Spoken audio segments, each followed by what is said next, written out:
The Strange Case of Dr. Jekyll and Mr. Hyde, by Robert Louis Stevenson.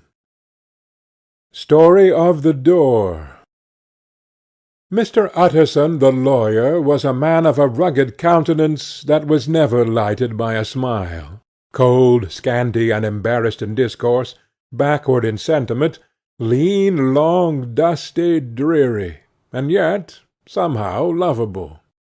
At friendly meetings, and when the wine was to his taste, something eminently human beaconed from his eye, something indeed which never found its way into his talk, but which spoke not only in these silent symbols of the after-dinner face, but more often and loudly in the acts of his life. He was austere with himself, drank gin when he was alone to mortify a taste for vintages, and though he enjoyed the theatre, had not crossed the doors of one for 20 years. But he had an approved tolerance for others, sometimes wondering, almost with envy, at the high pressure of spirits involved in their misdeeds, and in any extremity inclined to help rather than to reprove. "I incline to Cain's heresy," he used to say quaintly. "I let my brother go to the devil in his own way." In this character it was frequently his fortune to be the last reputable acquaintance and the last good influence in the lives of down-going men, and to such as these, so long as they came about his chambers, he never marked a shade of change in his demeanour. No doubt the feat was easy to Mr. Utterson, for he was undemonstrative at the best, and even his friendship seemed to be founded in a similar catholicity of good nature. It is the mark of a modest man to accept his friendly circle ready-made from the hands of opportunity, and that was the lawyer's way. His friends were those of his own blood, or those whom he had known the longest. His affections, like ivy, were the growth of time. They implied no aptness in the object. Hence, no doubt, the bond that united him to Mr. Richard Enfield, his distant kinsman, the well-known man about town. It was a nut to crack for many what these two could see in each other, or what subject they could find in common. It was reported by those who encountered them in their Sunday walks, that they said nothing, looked singularly dull, and would hail with obvious relief the appearance of a friend. For all that, the two men put the greatest store by these excursions, counted them the chief jewel of each week, and not only set aside occasions of pleasure, but even resisted the calls of business, that they might enjoy them uninterrupted. It chanced on one of these rambles that their way led them down a by-street in a busy quarter of London. The street was small and what is called quiet, but it drove a thriving trade on the week-days. The inhabitants were all doing well, it seemed, and all emulously hoping to do better still, and laying out the surplus of their grains in coquetry, so that the shop-fronts stood along that thoroughfare with an air of invitation, like rows of smiling saleswomen. Even on Sunday, when it veiled its more florid charms, and lay comparatively empty of passage, the street shone out in contrast to its dingy neighbourhood, like a fire in a forest, and with its freshly painted shutters, well-polished brasses, and general cleanliness and gaiety of note, instantly caught and pleased the eye of the passenger. 2 doors from one corner, on the left hand going east, the line was broken by the entry of a court, and just at that point a certain sinister block of building thrust forward its gable on the street. It was 2 stories high, showed no window, nothing but a door on the lower story, and a blind forehead of discoloured wall on the upper, and bore in every feature the marks of prolonged and sordid negligence. The door, which was equipped with neither bell nor knocker, was blistered and distained. Tramps slouched into the recess and struck matches on the panels. Children kept shop under the steps. The schoolboy had tried his knife on the mouldings, and for close on a generation no one had appeared to drive away these random visitors, or to repair their ravages. Mr. Enfield and the lawyer were on the other side of the by-street, but when they came abreast of the entry, the former lifted up his cane and pointed. "Did you ever remark that door?" he asked, and when his companion had replied in the affirmative, "It is connected in my mind," added he, "with a very odd story." "Indeed?" said Mr. Utterson, with a slight change of voice. "And what was that?" "Well, it was this way," returned Mr. Enfield. "I was coming home from some place at the end of the world about 3 o'clock of a black winter morning, and my way lay through a part of town where there was literally nothing to be seen but lamps, street after street, and all the folks asleep, street after street, all lighted up as if for a procession, and all as empty as a church, till at last I got into that state of mind when a man listens and listens, and begins to long for the sight of a policeman. All at once I saw two figures, one a little man who was stumping along eastward at a good walk, and the other a girl of maybe 8 or 10, who was running as hard as she was able down a cross-street. Well, sir, the two ran into one another naturally enough at the corner, and then came the horrible part of the thing, for the man trampled calmly over the child's body and left her screaming on the ground. It sounds nothing to hear, but it was hellish to see. It wasn't like a man, it was like some damned juggernaut. I gave a few "Hallo!" took to my heels, collared my gentleman, and brought him back to where there was already quite a group about the screaming child. He was perfectly cool and made no resistance, but gave me one look so ugly that it brought out the sweat on me like running.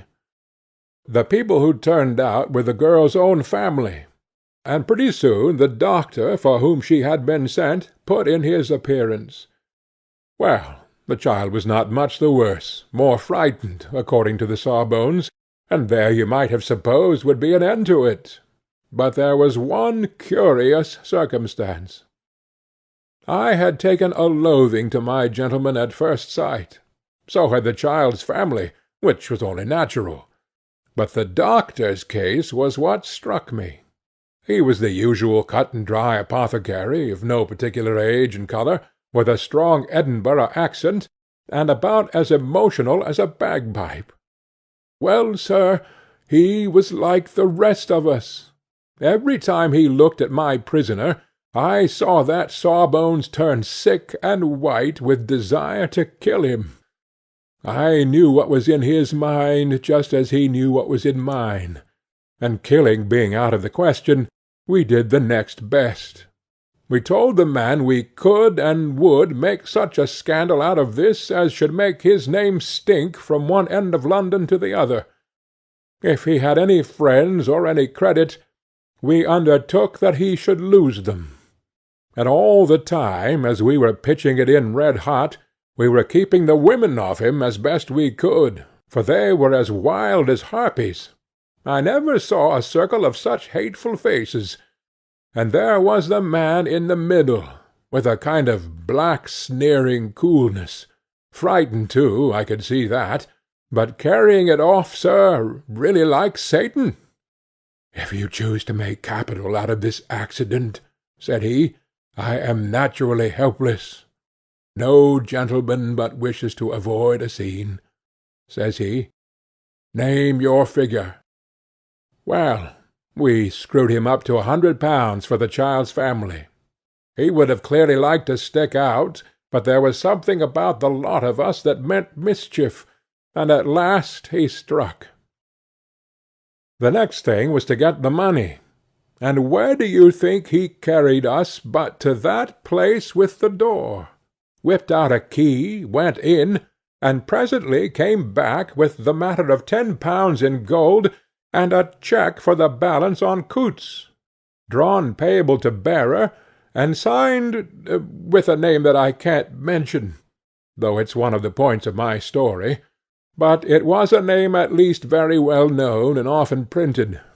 The figure was stiff, but the signature was good for more than that if it was only genuine.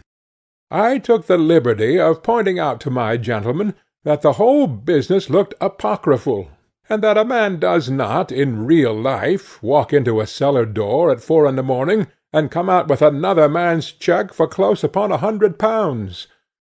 But he was quite easy and sneering.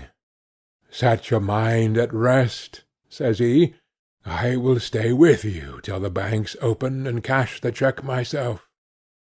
So we all set off, the doctor and the child's father, and our friend and myself, and passed the rest of the night in my chambers, and the next day, when we had breakfasted, went in a body to the bank. I gave in the cheque myself, and said I had every reason to believe it was a forgery. Not a bit of it. The cheque was genuine. "Tut, tut," said Utterson. "I see you feel as I do," said Mr. Enfield. "Yes, it's a bad story, for my man was a fellow that nobody could have to do with, a really damnable man, and the person that drew the cheque is the very pink of the proprieties.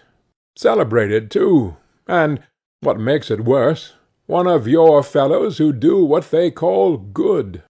Blackmail, I suppose. An honest man paying through the nose for some of the capers of his youth. Blackmail House is what I call the place with the door, in consequence.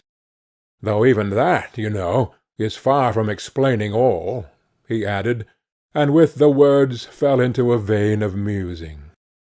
From this he was recalled by Mr. Utterson asking, rather suddenly, "And you don't know if the drawer of the cheque lives there?" "A likely place, isn't it?" returned Mr. Enfield. "But I happen to have noticed his address. He lives in some square or other." "And you never asked about the place with the door?" said Mr. Utterson. "No, sir. I had a delicacy," was the reply. "I feel very strongly about putting questions. It partakes too much of the style of the Day of Judgment. You start a question, and it's like starting a stone.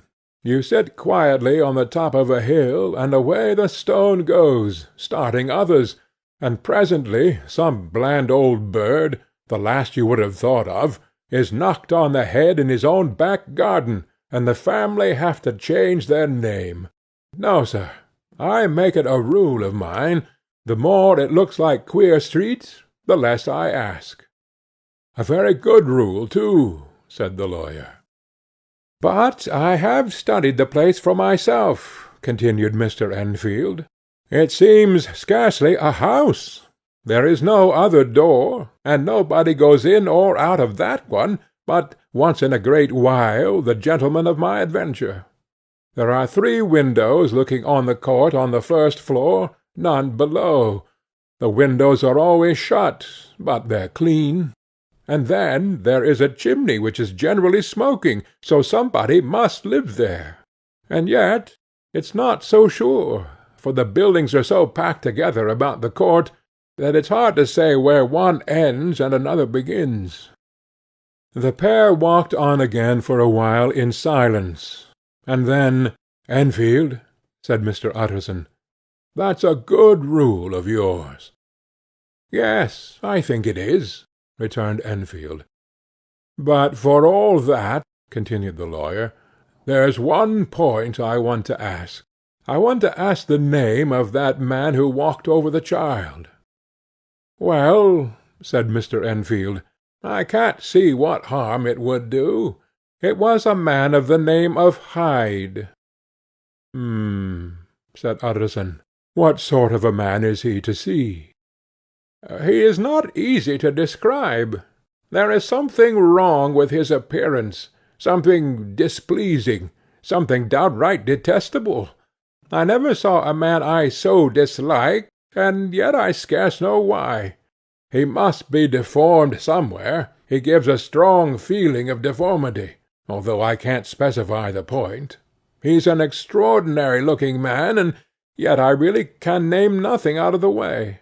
No, sir, I can make no hand of it. I can't describe him, and it's not want of memory, for I declare I can see him this moment." Mr. Utterson again walked some way in silence, and obviously under a weight of consideration. "You are sure he used the key?" he inquired at last. "My dear sir," began Enfield, surprised out of himself. "Yes, I know," said Utterson. "I know it must seem strange.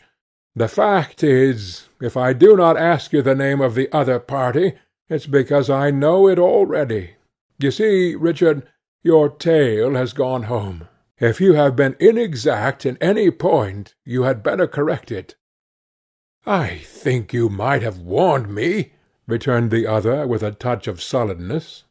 "But I have been pedantically exact, as you call it. The fellow had a key, and what's more, he has it still. I saw him use it not a week ago." Mr. Utterson sighed deeply, but said never a word, and the young man presently resumed. "Here is another lesson to say nothing," said he. "I am ashamed of my long tongue. Let us make a bargain never to refer to this again." "With all my heart," said the lawyer. "I shake hands on that, Richard." SEARCH for Mr. Hyde. That evening Mr. Utterson came home to his bachelor house in sombre spirits, and sat down to dinner without relish. It was his custom of a Sunday, when this meal was over, to sit close by the fire, a volume of some dry divinity on his reading desk, until the clock of the neighbouring church rang out the hour of 12, when he would go soberly and gratefully to bed. On this night, however, as soon as the cloth was taken away, he took up a candle and went into his business room. There he opened his safe, took from the most private part of it a document endorsed on the envelope as Dr. Jekyll's will, and sat down with a clouded brow to study its contents. The will was holograph, for Mr. Utterson, though he took charge of it now it was made, had refused to lend the least assistance in the making of it. It provided not only that, in case of the decease of Henry Jekyll, M.D., D.C.L., LL.D., F.R.S., etc., all his possessions were to pass into the hands of his friend and benefactor Edward Hyde, but that in case of Dr. Jekyll's disappearance or unexplained absence for any period exceeding 3 calendar months, the said Edward Hyde should step into the said Henry Jekyll's shoes without further delay, and free from any burthen or obligation beyond the payment of a few small sums to the members of the doctor's household. This document had long been the lawyer's eyesore. It offended him both as a lawyer and as a lover of the sane and customary sides of life, to whom the fanciful was the immodest. And hitherto it was his ignorance of Mr. Hyde that had swelled his indignation. Now, by a sudden turn, it was his knowledge. It was already bad enough when the name was but a name of which he could learn no more.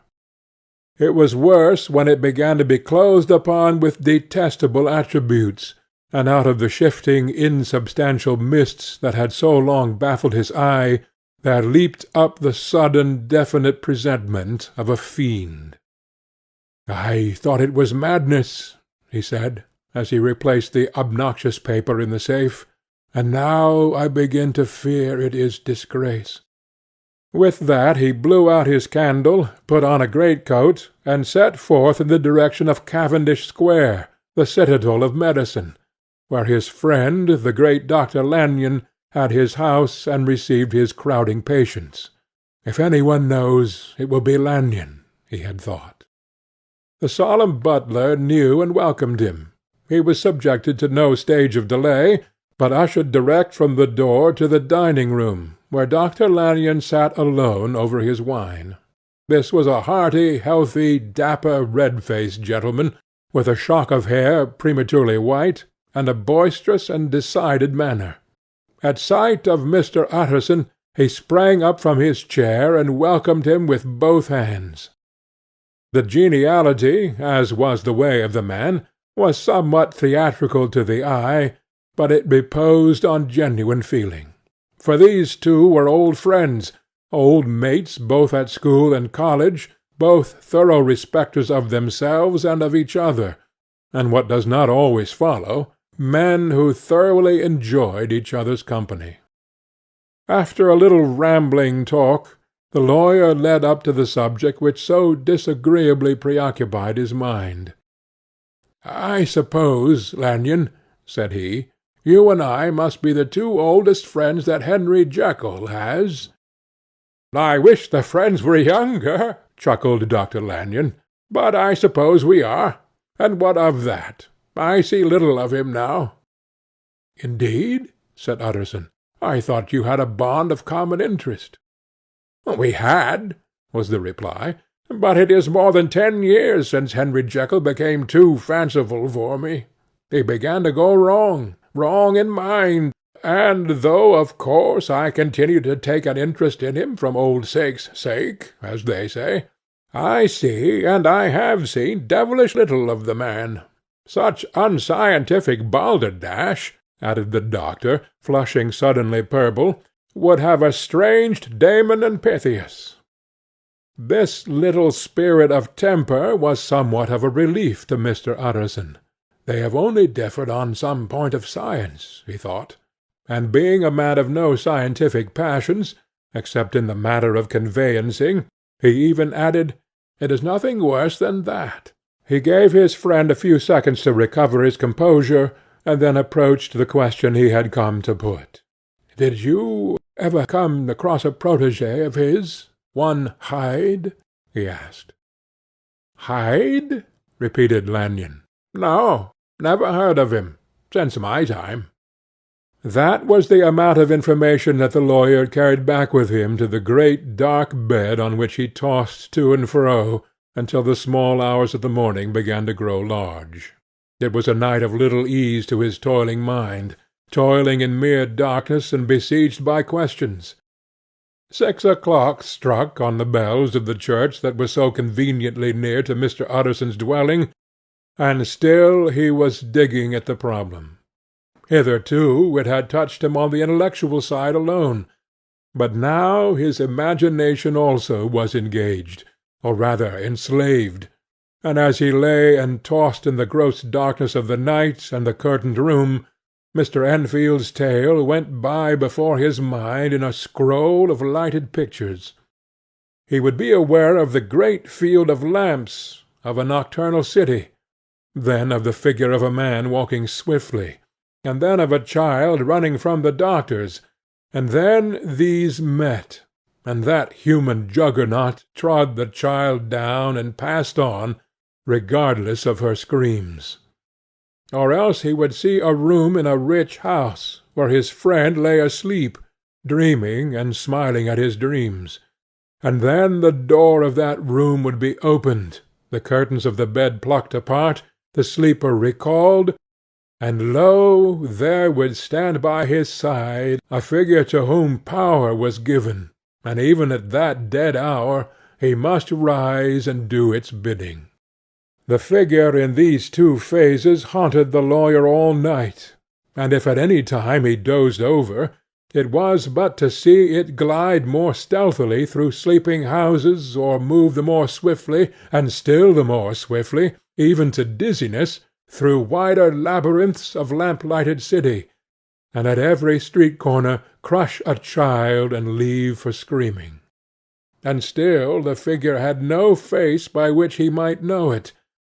Even in his dreams it had no face, or one that baffled him and melted before his eyes, and thus it was that there sprang up and grew apace in the lawyer's mind a singularly strong, almost an inordinate, curiosity to behold the features of the real Mr. Hyde. If he could but once set eyes on him, he thought the mystery would lighten, and perhaps roll altogether away, as was the habit of mysterious things when well examined. He might see a reason for his friend's strange preference, or bondage, call it which you please, and even for the startling clause of the will. At least it would be a face worth seeing, the face of a man who was without bowels of mercy, a face which had but to show itself to raise up, in the mind of the unimpressionable Enfield, a spirit of enduring hatred. From that time forward Mr. Utterson began to haunt the door in the by-street of shops. In the morning before office hours, at noon when business was plenty and time scarce, at night under the face of the fogged city moon, by all lights and all hours of solitude or concourse, the lawyer was to be found on his chosen post. "If he be Mr. Hyde," he had thought, "I shall be Mr. Seek." And at last his patience was rewarded. It was a fine dry night. Frost in the air, the streets as clean as a ball-room floor, the lamps, unshaken by any wind, drawing a regular pattern of light and shadow. By 10 o'clock, when the shops were closed, the by-street was very solitary, and, in spite of the low growl of London from all round, very silent. Small sounds carried far. Domestic sounds out of the houses were clearly audible on either side of the roadway, and the rumour of the approach of any passenger preceded him by a long time. Mr. Utterson had been some minutes at his post, when he was aware of an odd light footstep drawing near. In the course of his nightly patrols he had long grown accustomed to the quaint effect with which the footfalls of a single person, while he still a great way off, suddenly sprang out distinct from the vast hum and clatter of the city. Yet his attention had never before been so sharply and decisively arrested, and it was with a strong superstitious prevision of success that he withdrew into the entry of the court. The steps drew swiftly nearer, and swelled out suddenly louder as they turned the end of the street. The lawyer, looking forth from the entry, could soon see what manner of man he had to deal with. He was small and very plainly dressed, and the look of him, even at that distance, went somehow strongly against the watcher's inclination. But he made straight for the door, crossing the roadway to save time, and as he came he drew a key from his pocket like one approaching home. Mr. Utterson stepped out and touched him on the shoulder as he passed. "Mr. Hyde, I think." Mr. Hyde shrank back with a hissing intake of the breath, but his fear was only momentary, and though he did not look the lawyer in the face, he answered coolly enough. "That is my name. What do you want?" "I see you are going in," returned the lawyer. "I'm an old friend of Dr. Jekyll's, Mr. Utterson of Gaunt Street. You must have heard of my name, and meeting you so conveniently, I thought you might admit me." "You will not find Dr. Jekyll. He is from home," replied Mr. Hyde, blowing in the key. And then suddenly, but still without looking up, "How do you know me?" he asked. "On your side," said Mr. Utterson. "Will you do me a favour?" "With pleasure," replied the other. "What shall it be?" "Will you let me see your face?" asked the lawyer. Mr. Hyde appeared to hesitate, and then, as if upon some sudden reflection, fronted about with an air of defiance, and the pair stared at each other pretty fixedly for a few seconds. "Now I shall know you again," said Mr. Utterson. "It may be useful." "Yes," returned Mr. Hyde. "It is as well we have met. And, apropos, you should have my address." And he gave a number of a street in Soho. "Good God!" thought Mr. Utterson. "Can he too have been thinking of the will?" But he kept his feelings to himself, and only grunted in acknowledgment of the address. "And now," said the other, "how did you know me?" "By description," was the reply. "Whose description?" "We have common friends," said Mr. Utterson. "Common friends," echoed Mr. Hyde a little hoarsely. "Who are they?" "Jekyll, for instance," said the lawyer. "He never told you," cried Mr. Hyde, with a flush of anger, I did not think you would have lied." "Come," said Mr. Utterson, "that is not fitting language."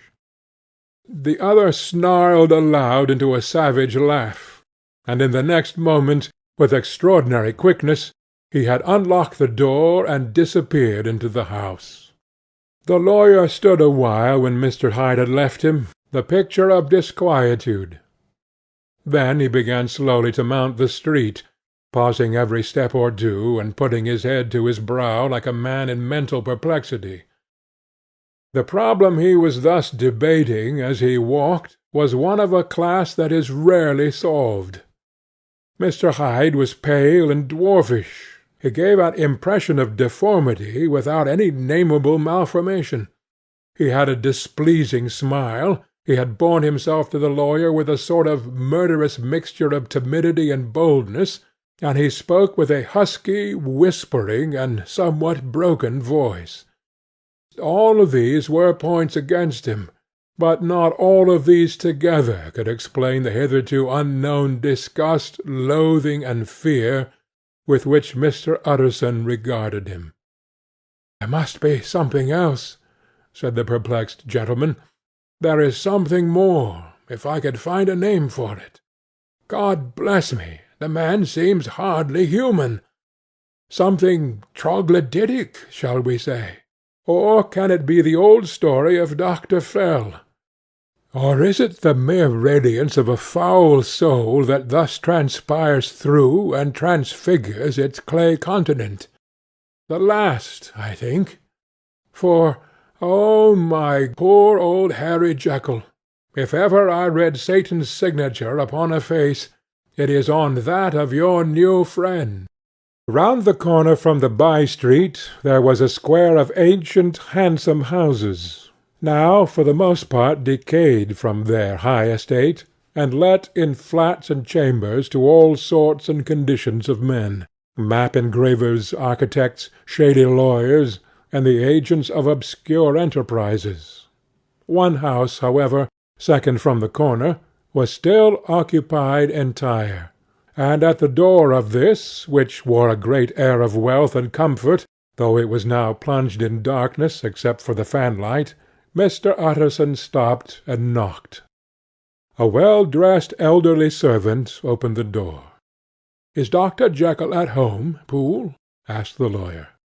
"I will see, Mr. Utterson," said Poole, admitting the visitor, as he spoke, into a large, low-roofed, comfortable hall, paved with flags, warmed, after the fashion of a country house, by a bright open fire, and furnished with costly cabinets of oak. "Will you wait here by the fire, sir, or shall I give you a light in the dining-room?" "Here, thank you," said the lawyer, and he drew near and leaned on the tall fender. This hall, in which he was now left alone, was a pet fancy of his friend the doctor's, and Utterson himself was wont to speak of it as the pleasantest room in London. But to-night there was a shudder in his blood, and the face of Hyde sat heavy on his memory. He felt, what was rare with him, a nausea and distaste of life, and in the gloom of his spirits he seemed to read a menace in the flickering of the firelight on the polished cabinets and the uneasy starting of the shadow on the roof. He was ashamed of his relief when Poole presently returned to announce that Dr. Jekyll was gone out. "I saw Mr. Hyde go in by the old dissecting-room, Poole," he said. "Is that right, when Dr. Jekyll is from home?" "Quite right, Mr. Utterson, sir," replied the servant. "Mr. Hyde has a key." "Your master seems to repose a great deal of trust in that young man, Poole," resumed the other musingly. "Yes, sir, he does indeed," said Poole. "We all have orders to obey him." "I do not think I ever met Mr. Hyde?" asked Utterson. "Oh dear no, sir. He never dines here," replied the butler. "Indeed, we see very little of him on this side of the house. He mostly comes and goes by the laboratory." "Well, good night, Poole." "Good night, Mr. Utterson." and the lawyer set out homeward with a very heavy heart. "Poor Harry Jekyll!" he thought. "My mind misgives me he is in deep waters. He was wild when he was young, a long while ago to be sure, but in the law of God there is no statute of limitations. Ay, it must be that. The ghost of some old sin, the cancer of some concealed disgrace. Punishment coming, pede claudo, years after memory has forgotten and self-love condoned the fault." And the lawyer, scared by the thought, brooded awhile on his own past, groping in all corners of memory, lest by chance some jack-in-the-box of an old iniquity should leap to light there. His past was fairly blameless. Few men could read the rolls of their life with less apprehension. Yet he was humbled to the dust by the many ill things he had done, and raised up again into sober and fearful gratitude by the many he had come so near to doing, yet avoided. And then, by a return on his former subject, he conceived a spark of hope. "This Master Hyde, if he were studied," thought he, "must have secrets of his own, black secrets by the look of him, secrets compared to which poor Jekyll's worst would be like sunshine. Things cannot continue as they are. It turns me cold to think of this creature stealing like a thief to Harry's bedside. Poor Harry, what awakening! And the danger of it, for if this Hyde suspects the existence of the will, he may grow impatient to inherit. I must put my shoulders to the wheel, if Jekyll will but let me," he added. "If Jekyll will only let me." For once more he saw before his mind's eye, as clear as transparency, the strange clauses of the will. Dr. Jekyll was quite at ease. A fortnight later, by excellent good fortune, the doctor gave one of his pleasant dinners to some 5 or 6 old cronies, all intelligent reputable men, and all judges of good wine; and Mr. Utterson so contrived that he remained behind after the others had departed. This was no new arrangement, but a thing that had befallen many scores of times. Where Utterson was liked, he was liked well. Hosts loved to detain the dry lawyer when the light-hearted and loose-tongued had already their foot on the threshold. They liked to sit awhile in his unobtrusive company, practising for solitude, sobering their minds in the man's rich silence after the expense and strain of gaiety. To this rule Dr. Jekyll was no exception, and as he now sat on the opposite side of the fire, a large, well-made, smooth-faced man of 50, with something of a stylish cast perhaps, but every mark of capacity and kindness, you could see by his looks that he cherished for Mr. Utterson a sincere and warm affection. "I have been wanting to speak to you, Jekyll," began the latter. "You know that will of yours?"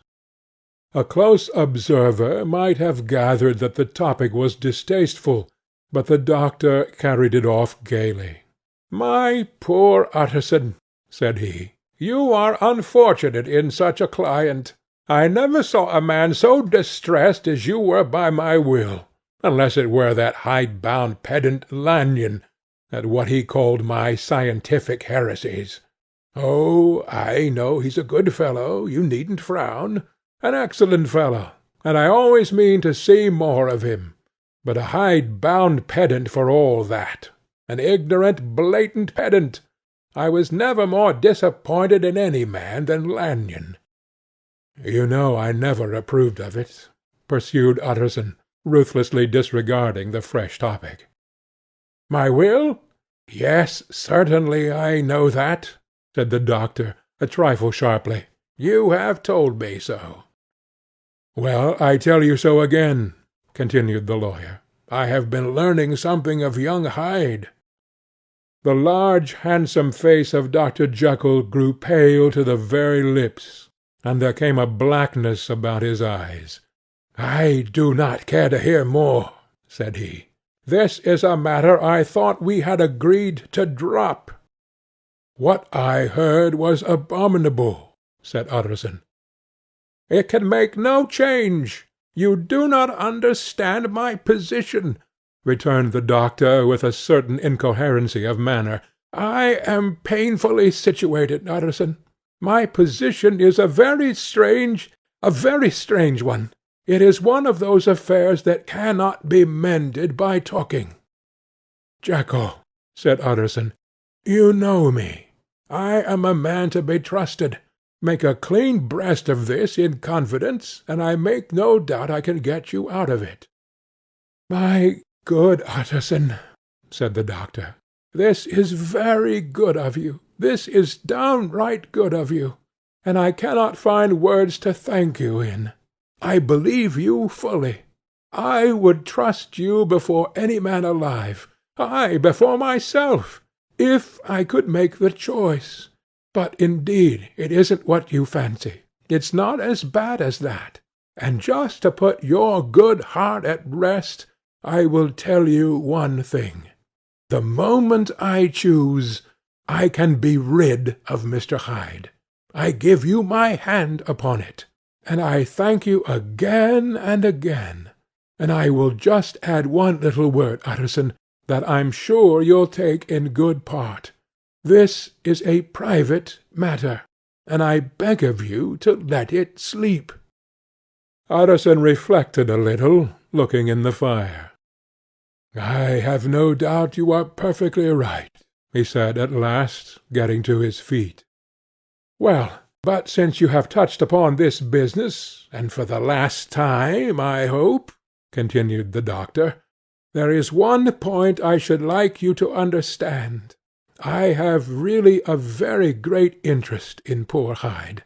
I know you have seen him. He told me so, and I fear he was rude. But I do sincerely take a very great interest in that young man. And if I am taken away, Utterson, I wish you to promise me that you will bear with him and get his rights for him. I think you would if you knew all, and it would be a weight off my mind if you would promise." "I can't pretend that I shall ever like him," said the lawyer. "I don't ask that," pleaded Jekyll, laying his hand upon the other's arm. "I only ask for justice. I only ask you to help him, for my sake, when I am no longer here." Utterson heaved an irrepressible sigh.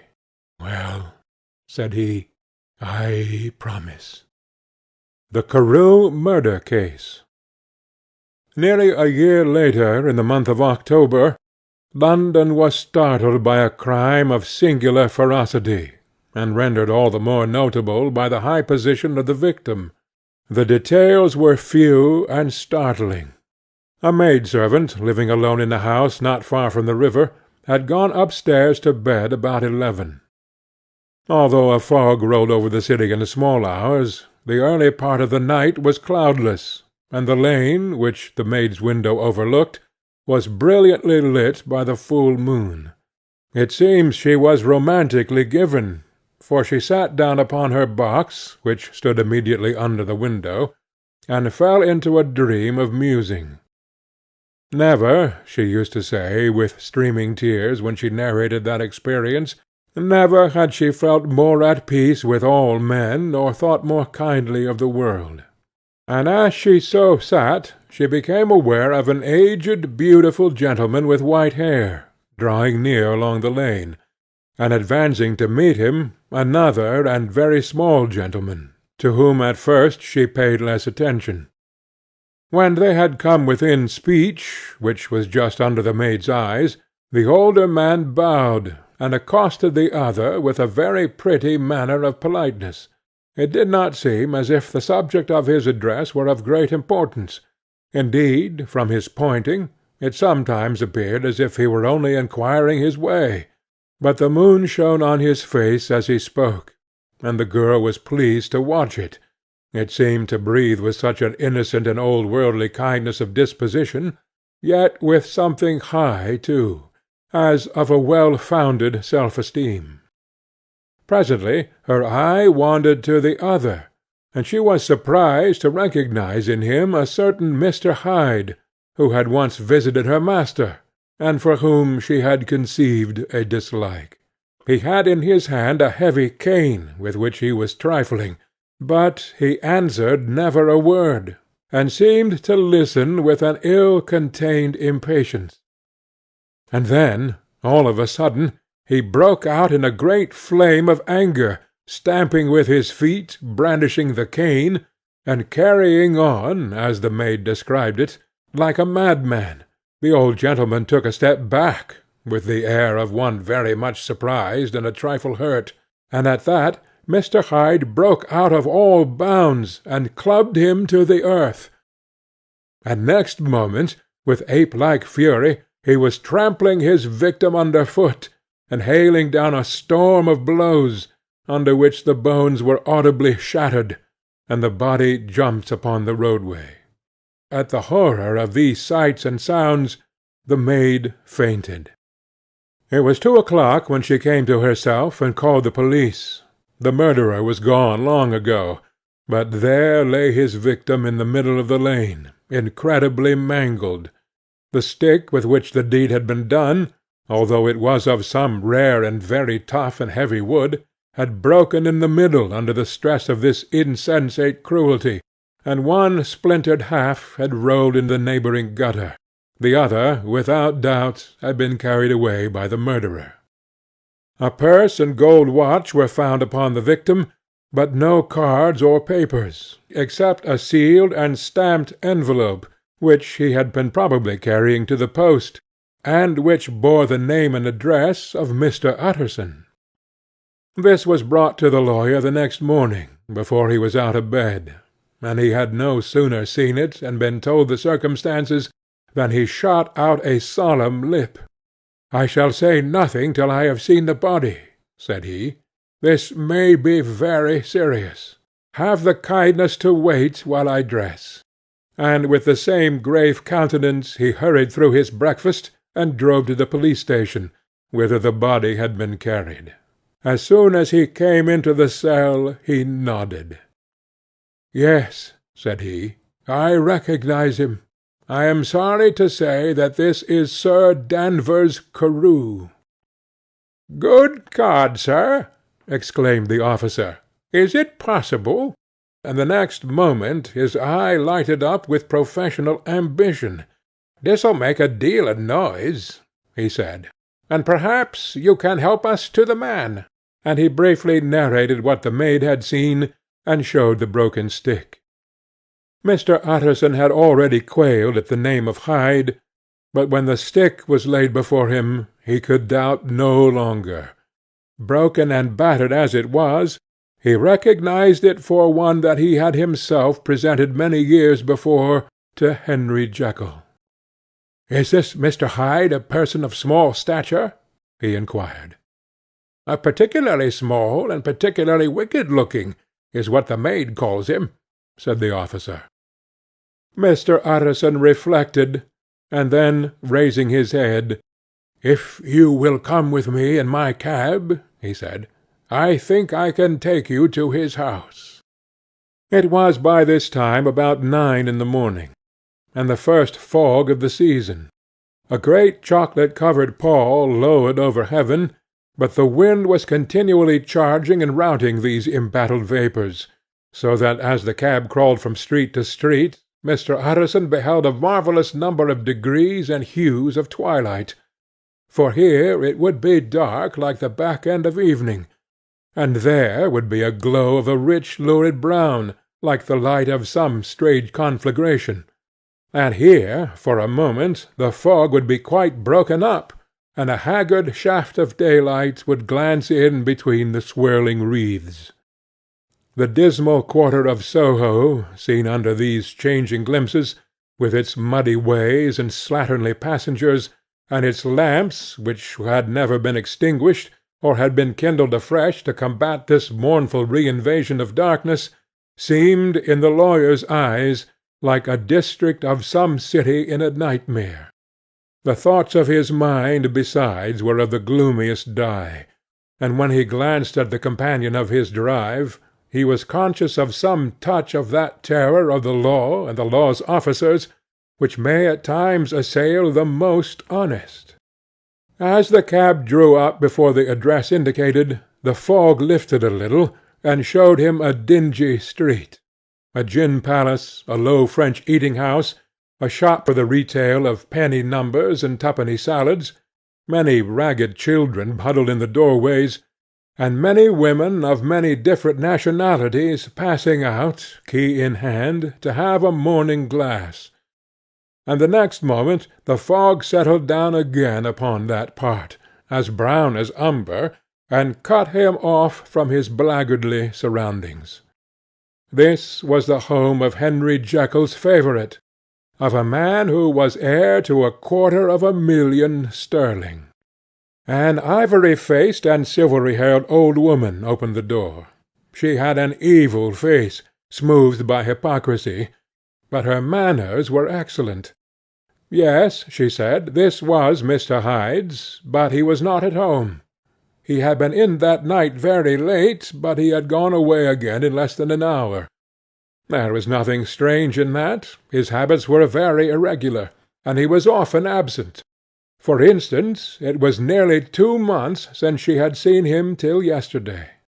"Very well, then, we wish to see his rooms," said the lawyer. And when the woman began to declare it was impossible, "I had better tell you who this person is," he added. "This is Inspector Newcomen, of Scotland Yard." A flash of odious joy appeared upon the woman's face. "Ah!" said she, "he is in trouble. What has he done?" Mr. Utterson and the inspector exchanged glances. "He don't seem a very popular character," observed the latter. "And now, my good woman, just let me and this gentleman have a look about us." In the whole extent of the house, which but for the old woman remained otherwise empty, Mr. Hyde had only used a couple of rooms, but these were furnished with luxury and good taste. A closet was filled with wine, the plate was of silver, the napery elegant, a good picture hung upon the walls, a gift, as Utterson supposed, from Henry Jekyll, who was much of a connoisseur, and the carpets were of many plies and agreeable in colour. At this moment, however, the rooms bore every mark of having been recently and hurriedly ransacked. Clothes lay about the floor, with their pockets inside out, lock-fast drawers stood open, and on the hearth there lay a pile of grey ashes, as though many papers had been burned. From these embers the inspector disinterred the butt end of a green cheque-book, which had resisted the action of the fire. The other half of the stick was found behind the door, and as this clinched his suspicions, the officer declared himself delighted. A visit to the bank, where several £1,000 were found to be lying in the murderer's credit, completed his gratification. "You may depend upon it, sir," he told Mr. Utterson. "I have him in my hand. He must have lost his head, or he never would have left the stick, or above all burnt the cheque-book. Why, money's life to the man. We have nothing to do but wait for him at the bank, and get out the handbills." This last, however, was not so easy of accomplishment, for Mr. Hyde had numbered few familiars. Even the master of the servant-maid had only seen him twice. His family could nowhere be traced, he had never been photographed, and the few who could describe him differed widely, as common observers will. Only on one point were they agreed, and that was the haunting sense of unexpressed deformity with which the fugitive impressed his beholder. Incident of the letter. It was late in the afternoon when Mr. Utterson found his way to Dr. Jekyll's door, where he was at once admitted by Poole, and carried down by the kitchen offices and across the yard which had once been a garden, to the building that was indifferently known as the laboratory, or dissecting rooms. The doctor had bought the house from the heirs of a celebrated surgeon, and his own tastes being rather chemical than anatomical, had changed the destination of the block at the bottom of the garden. It was the first time that the lawyer had been received in that part of his friend's quarters, and he eyed the dingy windowless structure with curiosity, and gazed round with a distasteful sense of strangeness as he crossed the theatre, once crowded with eager students, and now lying gaunt and silent, the tables laden with chemical apparatus, the floor strewn with crates and littered with packing straw, and the light falling dimly through the foggy cupola. At the further end a flight of stairs mounted to a door covered with red baize, and through this Mr. Utterson was at last received into the doctor's cabinet. It was a large room fitted round with glass presses, furnished, among other things, with a cheval glass and a business table, and looking out upon the court by 3 dusty windows barred with iron. The fire burned in the grate.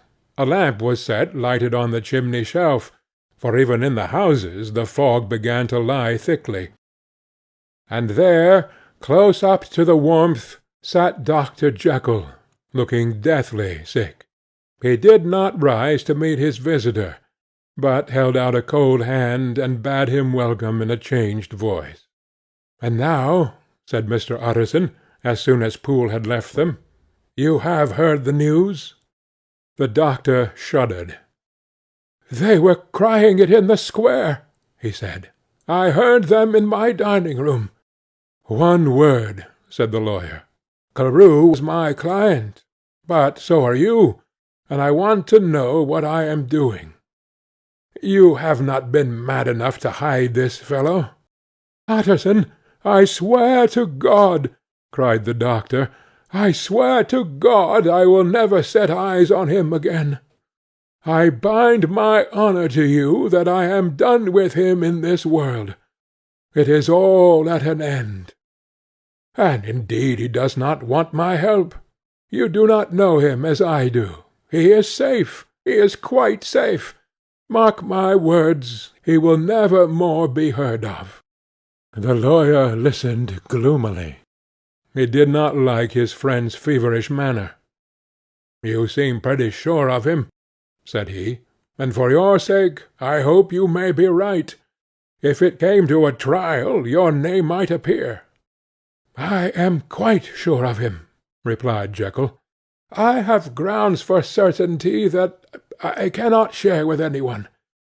But there is one thing on which you may advise me. I have received a letter, and I am at a loss whether I should show it to the police. I should like to leave it in your hands, Utterson. You would judge wisely, I am sure. I have so great a trust in you." "You fear, I suppose, that it might lead to his detection?" asked the lawyer. "No," said the other. "I cannot say that I care what becomes of Hyde. I am quite done with him. I was thinking of my own character, which this hateful business has rather exposed." Utterson ruminated a while. He was surprised at his friend's selfishness, and yet relieved by it. "Well," said he at last, "let me see the letter." The letter was written in an odd upright hand, and signed Edward Hyde, and it signified, briefly enough, that the writer's benefactor, Dr. Jekyll, whom he had long so unworthily repaid for 1,000 generosities, need labour under no alarm for his safety, as he had means of escape on which he placed a sure dependence. The lawyer liked this letter well enough. It put a better colour on the intimacy than he had looked for, and he blamed himself for some of his past suspicions. "Have you the envelope?" he asked. "I burned it," replied Jekyll, "before I thought what I was about. But it bore no postmark. The note was handed in." "Shall I keep this and sleep upon it?" asked Utterson. "I wish you to judge for me entirely," was the reply. "I have lost confidence in myself." "Well, I shall consider," returned the lawyer. "And now one word more. It was Hyde who dictated the terms in your will about that disappearance?" The doctor seemed seized with a qualm of faintness. He shut his mouth tight, and nodded. "I knew it," said Utterson. "He meant to murder you. You had a fine escape." "I have had what is far more to the purpose," returned the doctor, solemnly. "I have had a lesson. O God, Utterson, what a lesson I have had!" And he covered his face for a moment with his hands. On his way out, the lawyer stopped and had a word or two with Poole. "By the by," said he, "there was a letter handed in to-day. What was the messenger like?" But Poole was positive nothing had come except by post. "And only circulars by that," he added. This news sent off the visitor with his fears renewed. Plainly, the letter had come by the laboratory door. Possibly, indeed, it had been written in the cabinet, and if that were so, it must be differently judged, and handled with the more caution. The newsboys, as he went, were crying themselves hoarse along the footways. "Special edition! Shocking murder of an M.P.!" That was the funeral oration of one friend and client, and he could not help a certain apprehension lest the good name of another should be sucked down in the eddy of the scandal. It was, at last, a ticklish decision that he had to make, and self-reliant as he was by habit, he began to cherish a longing for advice. It was not to be had directly, but perhaps, he thought, it might be fished for. Presently after, he sat on one side of his own hearth, with Mr. Guest, his head clerk, upon the other, and midway between, at a nicely calculated distance from the fire, a bottle of a particular old wine that had long dwelt unsunned in the foundation of his house. The fog still slept on the wing above the drowned city, where the lamps glimmered like carbuncles, and through the muffle and smother of these fallen clouds the procession of the town's life was still rolling in through the great arteries with a sound as of a mighty wind. But the room was gay with firelight. In the bottle the acids were long ago resolved, the imperial dye had softened with time, as the colour grows richer in stained windows, and the glow of hot autumn afternoons on hillside vineyards was ready to be set free and disperse the fogs of London. Insensibly the lawyer melted. There was no man from whom he kept fewer secrets than Mr. Guest, and he was not always sure that he kept as many as he meant. Guest had often been on business to the doctor's. He knew Poole. He could scarce have failed to hear of Mr. Hyde's familiarity about the house. He might draw conclusions. Was it not as well, then, that he should see a letter which put that mystery to right, and above all, since Guest, being a great student and critic of handwriting, would consider the step natural and obliging? The clerk, besides, was a man of counsel. He could scarce read so strange a document without dropping a remark, and by that remark Mr. Utterson might shape his future course. "This is a sad business about Sir Danvers," he said. "Yes, sir, indeed. It has elicited a great deal of public feeling," returned Guest. "The man of course was mad." "I should like to hear your views on that," replied Utterson. "I have a document here in his handwriting. It is between ourselves, for I scarce know what to do about it. It is an ugly business at the best. But there it is, quite in your way, a murderer's autograph."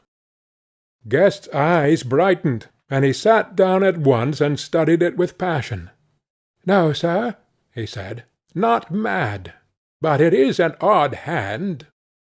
"And by all accounts a very odd writer," added the lawyer. Just then the servant entered with a note. "Is that from Dr. Jekyll, sir?" inquired the clerk. "I thought I knew the writing. Anything private, Mr. Utterson?" "Only an invitation to dinner. Why? Do you want to see it?" "One moment, I thank you, sir." and the clerk laid the two sheets of paper alongside and sedulously compared their contents. "Thank you, sir," he said at last, returning both. "It's a very interesting autograph." There was a pause, during which Mr. Utterson struggled with himself. "Why did you compare them, Guest?" he inquired suddenly. "Well, sir," returned the clerk, "there's a rather singular resemblance. The two hands are in many points identical, only differently sloped." "Rather quaint," said Utterson. "It is, as you say, rather quaint," returned Guest. "I wouldn't speak of this note, you know," said the master. "No, sir," said the clerk. "I understand." But no sooner was Mr. Utterson alone that night than he locked the note into his safe, where it reposed from that time forward. "What!" he thought, "Henry Jekyll forged for a murderer!" and his blood ran cold in his veins. Incident of Dr. Lanyon. Time ran on. Thousands of pounds were offered in reward, for the death of Sir Danvers was resented as a public injury. But Mr. Hyde had disappeared out of the ken of the police as though he had never existed. Much of his past was unearthed, indeed, and all disreputable. Tales came out of the man's cruelty, at once so callous and violent, of his vile life, of his strange associates, of the hatred that seemed to have surrounded his career, but of his present whereabouts not a whisper. From the time he had left his house in Soho on the morning of the murder, he was simply blotted out, and gradually, as time drew on, Mr. Utterson began to recover from the hotness of his alarm, and to grow more at quiet with himself. The death of Sir Danvers was, to his way of thinking, more than paid for by the disappearance of Mr. Hyde. Now that that evil influence had been withdrawn, a new life began for Dr. Jekyll. He came out of his seclusion, renewed relations with his friends, became once more their familiar guest and entertainer, and whilst he had always been known for charities, he was now no less distinguished for religion. He was busy. He was much in the open air. He did good. His face seemed to open and brighten, as if with an inward consciousness of service, and for more than 2 months the doctor was at peace. On the 8th of January Utterson had dined at the doctor's with a small party. Lanyon had been there, and the face of the host had looked from one to the other as in the old days when the trio were inseparable friends.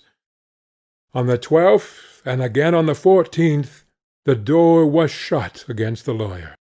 "The doctor was confined to the house," Poole said, "and saw no one." On the 15th he tried again, and was again refused, and having now been used for the last 2 months to see his friend almost daily, he found this return of solitude to weigh upon his spirits. The 5th night he had in Guest to dine with him, and the 6th he betook himself to Dr. Lanyon's. There at least he was not denied admittance, but when he came in he was shocked at the change which had taken place in the doctor's appearance. He had his death warrant written legibly upon his face. The rosy man had grown pale, his flesh had fallen away, he was visibly balder and older. And yet it was not so much these tokens of a swift physical decay that arrested the lawyer's notice, as a look in the eye and quality of manner that seemed to testify to some deep-seated terror of the mind. It was unlikely that the doctor should fear death, and yet that was what Utterson was tempted to suspect. Yes, he thought, he is a doctor. He must know his own state, and that his days are counted, and the knowledge is more than he can bear. And yet, when Utterson remarked on his ill looks, it was with an air of great firmness that Lanyon declared himself a doomed man. "I have had a shock," he said, "and I shall never recover. It is a question of weeks. Well, life has been pleasant. I liked it. Yes, sir, I used to like it. I sometimes think if we knew all, we should be more glad to get away." "Jekyll is ill too," observed Utterson. "Have you seen him?" But Lanyon's face changed, and he held up a trembling hand. "I wish to see or hear no more of Dr. Jekyll," he said in a loud, unsteady voice. "I am quite done with that person, and I beg that you will spare me any allusion to one whom I regard as dead." "Tut, tut," said Mr. Utterson; and then, after a considerable pause, "Can't I do anything?" he inquired. "We are three very old friends, Lanyon. We shall not live to make others." "Nothing can be done," returned Lanyon. "Ask himself." "He will not see me," said the lawyer. "I am not surprised at that," was the reply. "Some day, Utterson, after I am dead, you may perhaps come to learn the right and wrong of this. I cannot tell you. And in the meantime, if you can sit and talk with me of other things, for God's sake stay and do so. But if you cannot keep clear of this accursed topic, then in God's name go, for I cannot bear it." As soon as he got home, Utterson sat down and wrote to Jekyll, complaining of his exclusion from the house, and asking the cause of this unhappy break with Lanyon, and the next day brought him a long answer, often very pathetically worded, and sometimes darkly mysterious in drift. The quarrel with Lanyon was incurable. "I do not blame our old friend," Jekyll wrote, "but I share his view that we must never meet. I mean from henceforth to lead a life of extreme seclusion. You must not be surprised, nor must you doubt my friendship, if my door is often shut, even to you. You must suffer me to go my own dark way. I have brought on myself a punishment and a danger that I cannot name. If I am the chief of sinners, I am the chief of sufferers also. I could not think that this earth contained a place for sufferings and terrors so unmanning. And you can do but one thing, Utterson, to lighten this destiny, and that is to respect my silence." Utterson was amazed. The dark influence of Hyde had been withdrawn. The doctor had returned to his old tasks and amities. A week ago the prospect had smiled with every promise of a cheerful and an honoured age, and now, in a moment, friendship and peace of mind, and the whole tenor of his life were wrecked. So great and unprepared a change pointed to madness, but in view of Lanyon's words and manner, there must lie for it some deeper ground. A week afterwards Dr. Lanyon took to his bed, and in something less than a fortnight he was dead. The night after the funeral, at which he had been sadly affected, Utterson locked the door of his business room, and sitting there by the light of a melancholy candle, drew out and set before him an envelope, addressed by the hand, and sealed with the seal of his dear friend. "Private, for the hands of J. G. Utterson alone, and in the case of his predecease to be destroyed unread." So it was emphatically superscribed, and the lawyer dreaded to behold the contents. "I have buried one friend to-day," he thought. "What if this should cost me another?" And then he condemned the fear as a disloyalty, and broke the seal. Within there was another enclosure, likewise sealed, and marked upon the cover as "not to be opened till the death or disappearance of Dr. Henry Jekyll." Utterson could not trust his eyes. Yes, it was disappearance. Here again, as in the mad will which he had long ago restored to its author, here again were the idea of a disappearance and the name of Henry Jekyll bracketed. But in the will That idea had sprung from the sinister suggestion of the man Hyde. It was set there with a purpose all too plain and horrible. Written by the hand of Lanyon, what should it mean? A great curiosity came on the trustee, to disregard the prohibition, and dive at once to the bottom of these mysteries. But professional honour, and faith to his dead friend, were stringent obligations, and the packet slept in the inmost corner of his private safe. It is one thing to mortify curiosity, another to conquer it, and it may be doubted if, from that day forth, Utterson desired the society of his surviving friend with the same eagerness. He thought of him kindly, but his thoughts were disquieted and fearful. He went to call, indeed, but he was perhaps relieved to be denied admittance. Perhaps in his heart he preferred to speak with Poole about the doorstep, and surrounded by the air and sounds of the open city, rather than to be admitted into the house of voluntary bondage, and to sit and speak with its inscrutable recluse. Poole had indeed no very pleasant news to communicate. The doctor, it appeared, now more than ever, confined himself to the cabinet over the laboratory, where he would sometimes even sleep. He was out of spirits, he had grown very silent, he did not read. It seemed as if he had something on his mind. Utterson became so used to the unvarying character of these reports that he fell off little by little in the frequency of his visit. Incident at the window. It chanced on Sunday, when Mr. Utterson was on his usual walk with Mr. Enfield, that their way lay once again through the by-street, and that when they came in front of the door both stopped to gaze on it. "Well," said Enfield, "that story's an end at least. We shall never see more of Mr. Hyde." "I hope not," said Utterson. "Did I ever tell you that I once saw him and shared your feeling of repulsion?" "It was impossible to do one without the other," returned Enfield. "And by the way, what an ass you must have thought of me not to know that this was a back way to Dr. Jekyll's. It was partly your own fault that I found it out, even when I did." "So you found it out, did you?" said Utterson. "But if that be so, we may step into the court and take a look at the windows. To tell you the truth, I am uneasy about poor Jekyll, and even outside I feel as if the presence of a friend might do him good."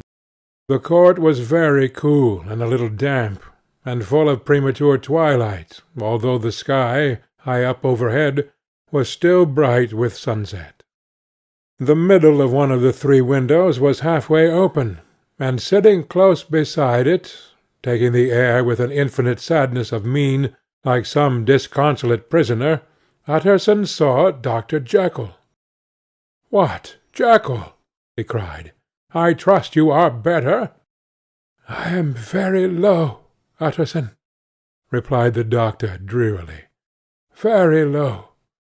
It will not last long, thank God." "You stay too much indoors," said the lawyer. "You should be out, whipping up the circulation like Mr. Enfield and me. This is my cousin, Mr. Enfield, Dr. Jekyll. Come now, get your hat, and take a quick turn with us." "You are very good," sighed the other. "I should like to very much, but no, it is quite impossible. I dare not. But indeed, Utterson, I am very glad to see you. This is really a great pleasure. I would ask you and Mr. Enfield up, but the place is really not fit." "Why then," said the lawyer good-naturedly, "the best thing we can do is to stay down here and speak with you from where we are." "That is just what I was about to venture to propose," returned the doctor with a smile. But the words were hardly uttered before the smile was struck out of his face, and succeeded by an expression of such abject terror and despair as froze the very blood of the two gentlemen below. They saw it but for a glimpse, for the window was instantly thrust down, But that glimpse had been sufficient, and they turned and left the court without a word. In silence, too, they traversed the by-street, and it was not until they had come into a neighbouring thoroughfare, where even upon a Sunday there were still some stirrings of life, that Mr. Utterson at last turned and looked at his companion.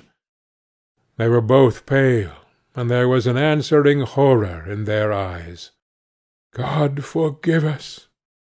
God forgive us!" said Mr. Utterson.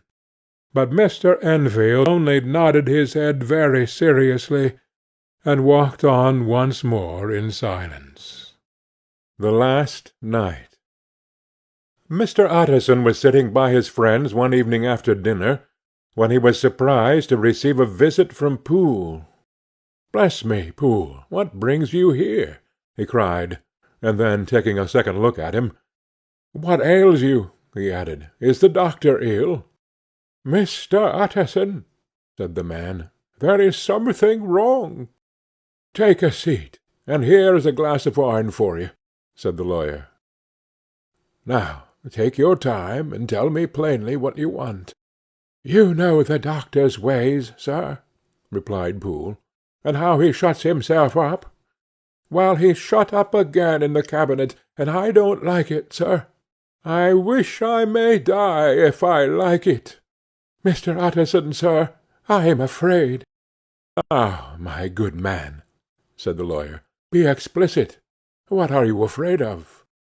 "I've been afraid for about a week," returned Poole, doggedly disregarding the question, "and I can bear it no more." The man's appearance amply bore out his words. His manner was altered for the worse, and except for the moment when he had first announced his terror, he had not once looked the lawyer in the face. Even now he sat with the glass of wine untasted on his knee, and his eyes directed to a corner of the floor. "I can bear it no more," he repeated. "Come," said the lawyer, "I see you have some good reason, Poole. I see there is something seriously amiss. Try to tell me what it is." "I think there's been foul play," said Poole hoarsely.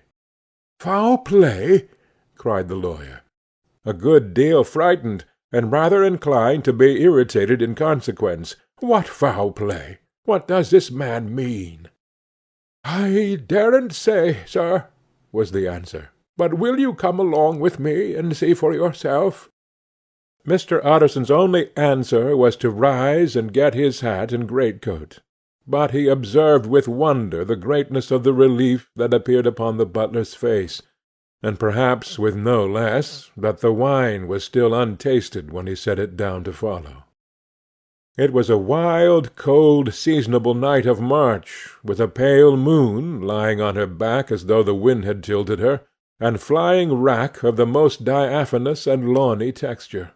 The wind made talking difficult, and flecked the blood into the face. It seemed to have swept the streets unusually bare of passengers, besides, for Mr. Utterson thought he had never seen that part of London so deserted. He could have wished it otherwise. Never in his life had he been conscious of so sharp a wish to see and touch his fellow creatures, for struggle as he might, there was borne in upon his mind a crushing anticipation of calamity. The square, when they got there, was full of wind and dust, and the thin trees in the garden were lashing themselves along the railing. Poole, who had kept all the way a pace or two ahead, now pulled up in the middle of the pavement, and in spite of the biting weather, took off his hat and mopped his brow with a red pocket-handkerchief. But for all the hurry of his coming, these were not the dews of exertion that he wiped away, but the moisture of some strangling anguish, for his face was white, and his voice, when he spoke, harsh and broken. "Well, sir," he said, "here we are, and God grant there be nothing wrong." "Amen, Poole," said the lawyer. Thereupon the servant knocked in a very guarded manner. The door was opened on the chain, and a voice asked from within, "Is that you, Poole?" "It's all right," said Poole. "Open the door." The hall, when they entered it, was brightly lighted up. The fire was built high, and about the hearth the whole of the servants, men and women, stood huddled together like a flock of sheep. At the sight of Mr. Utterson, the housemaid broke into hysterical whimpering, and the cook, crying out, "Bless God, it's Mr. Utterson!" ran forward as if to take him in her arms. "What! Are you all here?" said the lawyer, peevishly. "Very irregular, very unseemly. Your master would be far from pleased." "They're all afraid," said Poole. Black silence followed, no one protesting. Only the maid lifted her voice, and now wept loudly. "Hold your tongue!"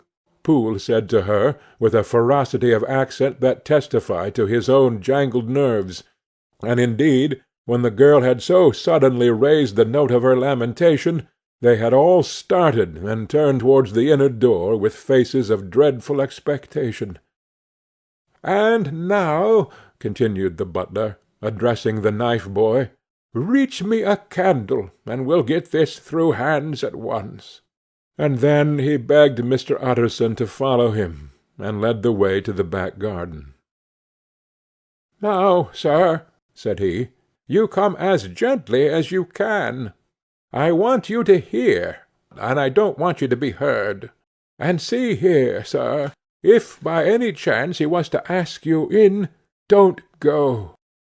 Mr. Utterson's nerves, at this unlooked-for termination, gave a jerk that nearly threw him from his balance; but he recollected his courage, and followed the butler into the laboratory building through the surgical theatre, with its lumber of crates and bottles, to the foot of the stair. Here Poole motioned him to stand on one side and listen, while he himself, setting down the candle, and making a great and obvious call on his resolution, mounted the steps, and knocked with a somewhat uncertain hand on the red baize of the cabinet door. "Mr. Utterson, sir, asking to see you," he called, and even as he did so, once more violently signed to the lawyer to give ear. A voice answered from within. "Tell him I cannot see any one," it said complainingly. "Thank you, sir," said Poole, with a note of something like triumph in his voice, and taking up his candle, he led Mr. Utterson back across the yard and into the great kitchen, where the fire was out and the beetles were leaping on the floor. "Sir," he said, looking Mr. Utterson in the eyes, "was that my master's voice?" "It seems much changed," replied the lawyer, very pale, but giving look for look. "Changed? Well, yes, I think so," said the butler. "Have I been 20 years in this man's house to be deceived about his voice? No, sir. Master's made away with. He was made away with 8 days ago, when we heard him cry out upon the name of God. And who's in there instead of him, and why it stays there, is a thing that cries to heaven, Mr. Utterson." "This is a very strange tale, Poole. This is rather a wild tale, my man," said Mr. Utterson, biting his finger. "Suppose it were as you suppose, supposing Dr. Jekyll to have been, well, murdered, what could induce the murderer to stay? That won't hold water. It doesn't commend itself to reason." "Well, Mr. Utterson, you are a hard man to satisfy. But I'll do it yet," said Poole. "All this last week, you must know, him, or it, or whatever it is that lives in that cabinet, has been crying night and day for some sort of medicine, and cannot get it to his mind. It was sometimes his way, the master's that is, to write his orders on a sheet of paper and throw it on the stair. We've had nothing else this week back. Nothing but papers and a closed door, and the very meals left there to be smuggled in when nobody was looking. Well, sir, every day, aye, and twice and thrice in the same day, there have been orders and complaints, and I have been sent flying to all the wholesale chemists in town. Every time I brought the stuff back, there would be another paper telling me to return it, because it was not pure, and another order to a different firm. This drug is wanted bitter bad, sir, whatever for." "Have you any of these papers?" asked Mr. Utterson. Poole felt in his pocket and handed out a crumpled note, which the lawyer, bending nearer to the candle, carefully examined. Its contents ran thus: "Dr. Jekyll presents his compliments to Messrs. Maw. He assures them that their last sample is impure and quite useless for his present purpose. In the last year Dr. J. purchased a somewhat large quantity from Messrs. M. He now begs them to search with most sedulous care, and should any of the same quality be left, forward it to him at once. Expense is no consideration. The importance of this to Dr. J. could hardly be exaggerated." So far the letter had run composedly enough, but here, with a sudden splutter of the pen, the writer's emotion had broken loose. "For God's sake," he added, "find me some of the old." "This is a strange note," said Utterson, and then sharply, "How do you come to have it open?" "The man at Maw's was main angry, sir, and he threw it back to me like so much dirt," returned Poole. "This is unquestionably the doctor's hand, do you know?" resumed the lawyer. "I thought it looked like it," said the servant rather sulkily, and then with another voice, "But what matters hand of right?" he said. "I've seen him." "Seen him?" repeated Mr. Utterson. "Well?" "That's it," said Poole. "It was this way. I came suddenly into the theatre from the garden. It seems he had slipped out to look for this drug, or whatever it is, for the cabinet door was open, and there he was at the far end of the room, digging among the crates. He looked up when I came in, gave a kind of cry, and whipped upstairs into the cabinet. It was but for 1 minute that I saw him, but the hair stood upon my head like quills. Sir, if that was my master, why had he a mask upon his face? If it was my master, why did he cry out like a rat and run from me? I have served him long enough, and then—" The man paused and passed his hand over his face. "These are all very strange circumstances," said Mr. Utterson, "but I think I begin to see daylight. Your master, Poole, is plainly seized with one of those maladies that both torture and deform the sufferer.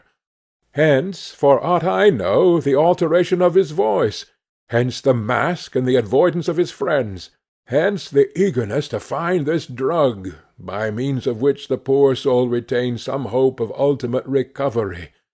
God grant that he be not deceived. There is my explanation.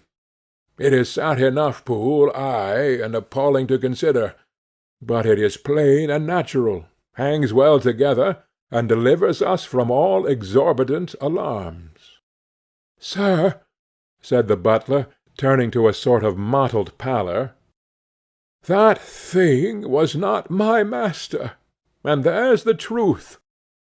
My master," here he looked round him and began to whisper, "is a tall fine build of a man, and this was more of a dwarf." Utterson attempted to protest. "Oh, sir," cried Poole, "do you think I do not know my master after 20 years? Do you think I do not know where his head comes to in the cabinet door, where I saw him every morning of my life? No, sir, that thing in the mask was never Dr. Jekyll. God knows what it is, but it was never Dr. Jekyll, and it is the belief of my heart that there was murder done." "Poole," replied the lawyer, "if you say that, it will become my duty to make certain. Much as I desire to spare your master's feelings, much as I am puzzled by this note which seems to prove him to be still alive, I still consider it my duty to break in that door." "Ah, Mr. Utterson, that's talking!" cried the butler. "And now comes the second question," resumed Utterson. "Who is going to do it?" "Why, you and me, sir," was the undaunted reply. "That's very well said," returned the lawyer, "and whatever comes of it, I shall make it my business to see you are no loser." "There is an axe in the theatre," continued Poole, "and you might take the kitchen poker for yourself." The lawyer took that rude but weighty instrument into his hand and balanced it. "Do you know, Poole," he said, looking up, "that you and I are about to place ourselves in a position of some peril?" "You may say so, sir, indeed," returned the butler. "It is well, then, that we should be frank," said the other. "We both think more than we have said. Let us make a clean breast. This masked figure that you saw, did you recognize it?" "Well, sir, it went so quick, and the creature was so doubled up, that I could hardly swear to it," was the answer. "But if you mean, was it Mr. Hyde? Why, yes, I think it was. You see, it was much of the same bigness, and it had the same quick, light way with it, and then who else could have got in by the laboratory door? You have not forgot, sir, that at the time of the murder he had still the key with him. But that's not all. I don't know, Mr. Utterson, if you ever met this Mr. Hyde?" "Yes," said the lawyer, "I once spoke with him." "Then you must know as well as the rest of us that there was something queer about that gentleman, something that gave a man a turn. I don't know rightly how to say it, sir, beyond this, that you felt in your marrow kind of cold and thin." "I own I felt something of what you describe," said Mr. Utterson. "Quite so, sir," returned Poole. "Well, when that masked thing, like a monkey, jumped from among the chemicals and whipped into the cabinet, it went down my spine like ice. Oh, I know it's not evidence, Mr. Utterson. I'm book-learned enough for that. But a man has his feelings, and I give you my Bible word it was Mr. Hyde." "Ay, ay," said the lawyer. "My fears incline to the same point. Evil, I fear, founded evil, was sure to come of that connection. Truly I believe you. I believe poor Harry is killed, and I believe his murderer, for what purpose God alone can tell, is still lurking in his victim's room. Well, let our name be Vengeance. Call Bradshaw." The footman came at the summons, very white and nervous. "Put yourself together, Bradshaw," said the lawyer. "This suspense, I know, is telling upon all of you, but it is now our intention to make an end of it. Poole here and I are going to force our way into the cabinet. If all is well, my soldiers are broad enough to bear the blame. Meanwhile, lest anything should really be amiss, or any malefactor seek to escape by the back, you and the boy must go round the corner with a pair of good sticks, and take your post at the laboratory door. We give you 10 minutes to get to your stations."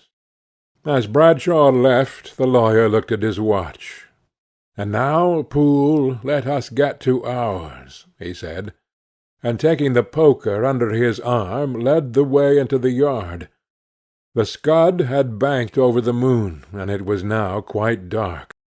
The wind, which only broke in puffs and draughts into that deep well of building, tossed the light of the candle to and fro about their steps, until they came into the shelter of the theatre, where they sat down silently to wait. London hummed solemnly all around, but nearer at hand the stillness was only broken by the sounds of a footfall moving to and fro along the cabinet floor. "So it will walk all day, sir," whispered Poole. "Ay, and the better part of the night. Only when a new sample comes from the chemist there's a bit of a break. Ah, it's an ill conscience that's such an enemy to rest. Ah, sir, there's blood foully shed in every step of it. But hark again a little closer. Put your heart in your ears, Mr. Utterson, and tell me, is that the doctor's foot? The steps fell lightly and oddly, with a certain swing, for they all went so slowly. It was different indeed from the heavy creaking tread of Henry Jekyll. Utterson sighed. "Is there never anything else?" he asked. Poole nodded. "Once," he said, "once I heard it weeping." "Weeping? How that?" said the lawyer, conscious of a sudden chill of horror. "Weeping like a woman, or a lost soul," said the butler. "I came away with that upon my heart, that I could have wept too." But now the 10 minutes drew to an end. Poole disinterred the axe from under a stack of packing straw. The candle was set upon the nearest table to light them to the attack, and they drew near with bated breath to where that patient foot was still going up and down in the quiet of the night. "Jekyll," cried Utterson with a loud voice, "I demand to see you." He paused a moment, but there came no reply. "I give you fair warning. Our suspicions are aroused, and I must and shall see you," he resumed. "If not by fair means, then by foul. If not by your consent, then by brute force." "Utterson," said the voice, "for God's sake, have mercy." "Ah, that's not Jekyll's voice, it's Hyde's," cried Utterson. "Down with the door, Poole."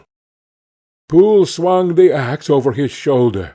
The blow shook the building, and the red baize door leaped against the lock and hinges. A dismal screech, as of mere animal terror, rang from the cabinet. Up went the axe again, and again the panels crashed and the frame bounded.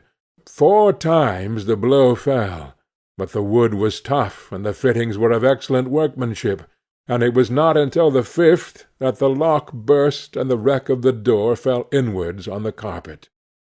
The besiegers, appalled by their own riot and the stillness that had succeeded, stood back a little and peered in. There lay the cabinet before their eyes in the quiet lamplight, a good fire glowing and chattering on the hearth, the kettle singing its thin strain, a drawer or two open, papers neatly set forth on the business table, and, nearer the fire, the things laid out for tea. The quietest room, you would have said, and, but for the glazed presses full of chemicals, the most commonplace that night in London. Right in the middle there lay the body of a man, sorely contorted and still twitching. They drew near on tiptoe, turned it on its back, and beheld the face of Edward Hyde. He was dressed in clothes far too large for him, clothes of the doctor's bigness. The cords of his face still moved with a semblance of life, but life was quite gone, and by the crushed phial in the hand, and the strong smell of kernels that hung upon the air, Utterson knew that he was looking on the body of a self-destroyer. "We have come too late," he said sternly, "whether to save or punish. Hyde is gone to his account, and it only remains for us to find the body of your master." The far greater proportion of the building was occupied by the theatre, which filled almost the whole ground story and was lighted from above, and by the cabinet, which formed an upper story at one end and looked upon the court. A corridor joined the theatre to the door on the by-street, and with this the cabinet communicated separately by a second flight of stairs. There were besides a few dark closets and a spacious cellar. All these they now thoroughly examined. Each closet needed but a glance, for all were empty, and all, by the dust that fell from their doors, had stood long unopened. The cellar, indeed, was filled with crazy lumber, mostly dating from the times of the surgeon who was Jekyll's predecessor, But even as they opened the door they were advertised of the uselessness of further search by the fall of a perfect mat of cobweb which had for years sealed up the entrance. Nowhere was there any trace of Henry Jekyll, dead or alive. Poole stamped on the flags of the corridor. "He must be buried here," he said, hearkening to the sound. "Or he may have fled," said Utterson, and he turned to examine the door in the by-street. It was locked, and lying near by on the flags they found the key, already stained with rust. "This does not look like use," observed the lawyer. "Use!" echoed Poole. "Do you not see, sir, it is broken, much as if a man had stamped on it." "Ay," continued Utterson, "and the fractures too are rusty." The two men looked at each other with a scare. "This is beyond me, Poole," said the lawyer. "Let us go back to the cabinet." They mounted the stair in silence, and still with an occasional awestruck glance at the dead body, proceeded more thoroughly to examine the contents of the cabinet. At one table there were traces of chemical work, various measured heaps of some white salt being laid on glass saucers, as though for an experiment in which the unhappy man had been prevented. "That is the same drug that I was always bringing him," said Poole, and even as he spoke the kettle, with a startling noise, boiled over. This brought them to the fireside, where the easy-chair was drawn cosily up, and the tea-things stood ready at the sitter's elbow, the very sugar in the cup. There were several books on a shelf, one lay beside the tea-things open, and Utterson was amazed to find it a copy of a pious work, for which Jekyll had several times expressed a great esteem, annotated, in his own hand, with startling blasphemies. Next, in the course of their review of the chamber, the searchers came to the cheval glass, into whose depths they looked with an involuntary horror. But it was so turned as to show them nothing but the rosy glow playing on the roof, the fire sparkling in 100 repetitions along the glazed front of the presses, and their own pale and fearful countenances stooping to look in. "This glass has seen some strange things, sir," whispered Poole. "And surely none stranger than itself," echoed the lawyer in the same tones. "For what did Jekyll—" He caught himself at the word with a start, and then, conquering the weakness, "What did Jekyll want with it?" he said. "You may say that," said Poole.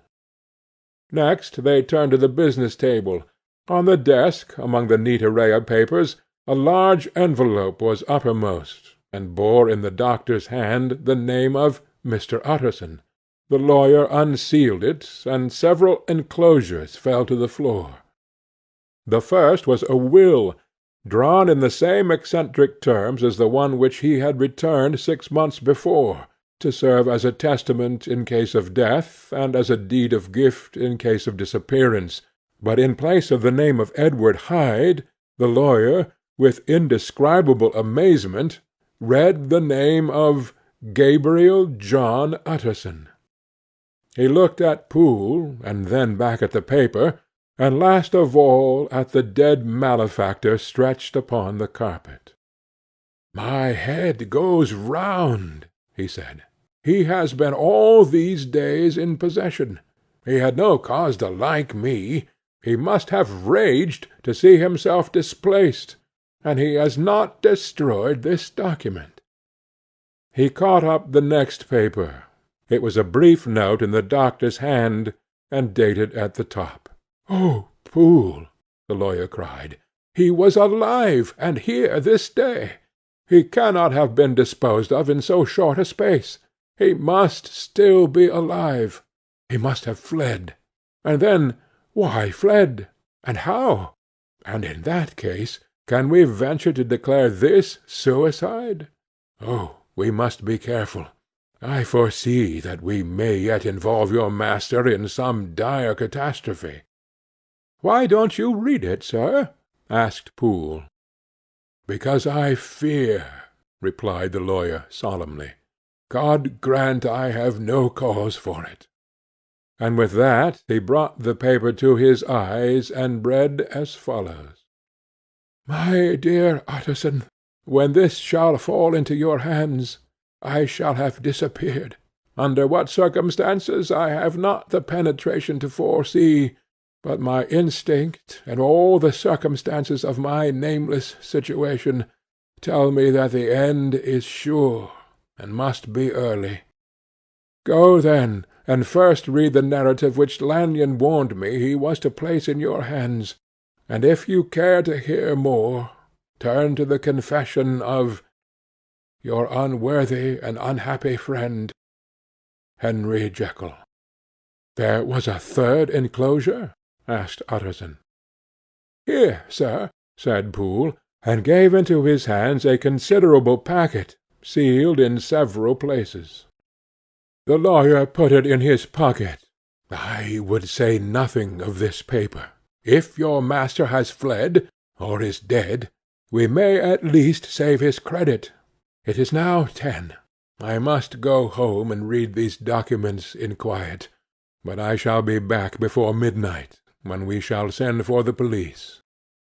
They went out, locking the door of the theatre behind them, and Utterson, once more leaving the servants gathered about the fire in the hall, trudged back to his office to read the two narratives, in which the mystery was now to be explained. Dr. Lanyon's Narrative. On the 9th of January, now 4 days ago, I received by the evening delivery a registered envelope, addressed in the hand of my colleague and old school companion, Henry Jekyll. I was a good deal surprised by this, for we were by no means in the habit of correspondence. I had seen the man, dined with him, indeed, the night before, and I could imagine nothing in our intercourse that should justify formality of registration. The contents increased my wonder, for this is how the letter ran: 10th December. Dr. Lanyon, you are one of my oldest friends, and although we may have differed at times on scientific questions, I cannot remember, at least on my side, any break in our affection. There was never a day when, if you had said to me, "Jekyll, my life, my honour, my reason depend upon you," I would not have sacrificed my left hand to help you. Lanyon, my life, my honour, my reason are all at your mercy. If you fail me to-night, I am lost.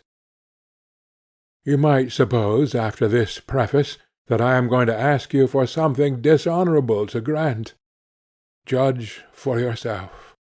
I want you to postpone all other engagements for to-night, aye, even if you were summoned to the bedside of an emperor; to take a cab, unless your carriage should be actually at the door, and with this letter in your hand for consultation, to drive straight to my house. Poole, my butler, has his orders. You will find him waiting your arrival with a locksmith. The door of my cabinet is then to be forced, and you are to go in alone, to open the glazed press, letter E, on the left hand, breaking the lock if it be shut, and to draw out, with all its contents as they stand, the fourth drawer from the top, or, which is the same thing, the third from the bottom.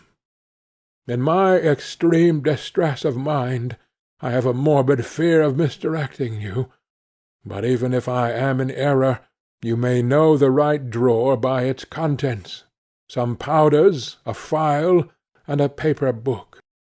This drawer I beg of you to carry back with you to Cavendish Square, exactly as it stands. This is the first part of the service. Now for the second. You should be back, if you set out at once on the receipt of this, long before midnight, but I will leave you that amount of margin, not only in the fear of one of those obstacles that can neither be prevented nor foreseen, but because an hour when your servants are in bed is to be preferred for what will then remain to do. At midnight, then, I have to ask you to be alone in your consulting room, to admit with your own hand into the house a man who will present himself in my name, and to place in his hands the drawer that you will have brought with you from my cabinet. Then you will have played your part, and earned my gratitude completely. 5 minutes afterwards, if you insist upon an explanation, you will have understood that these arrangements are of capital importance, and that by the neglect of one of them, fantastic as they must appear, you might have charged your conscience with my death, or the shipwreck of my reason. Confident as I am that you will not trifle with this appeal, my heart sinks, and my hand trembles at the bare thought of such a possibility. Think of me at this hour in a strange place, labouring under a blackness of distress that no fancy can exaggerate, and yet well aware that, if you will but punctually serve me, my troubles will roll away like a story that is told. Serve me, my dear Lanyon, and save your friend, Henry Jekyll. P.S. I had already sealed this up, when a fresh terror struck upon my soul. It is possible that the post-office may fail me, and this letter not come into your hands until to-morrow morning. In that case, dear Lanyon, do my errand when it shall be most convenient for you in the course of the day, and once more expect my messenger at midnight. It may then already be too late, and if that night passes without event, you will know that you have seen the last of Henry Jekyll.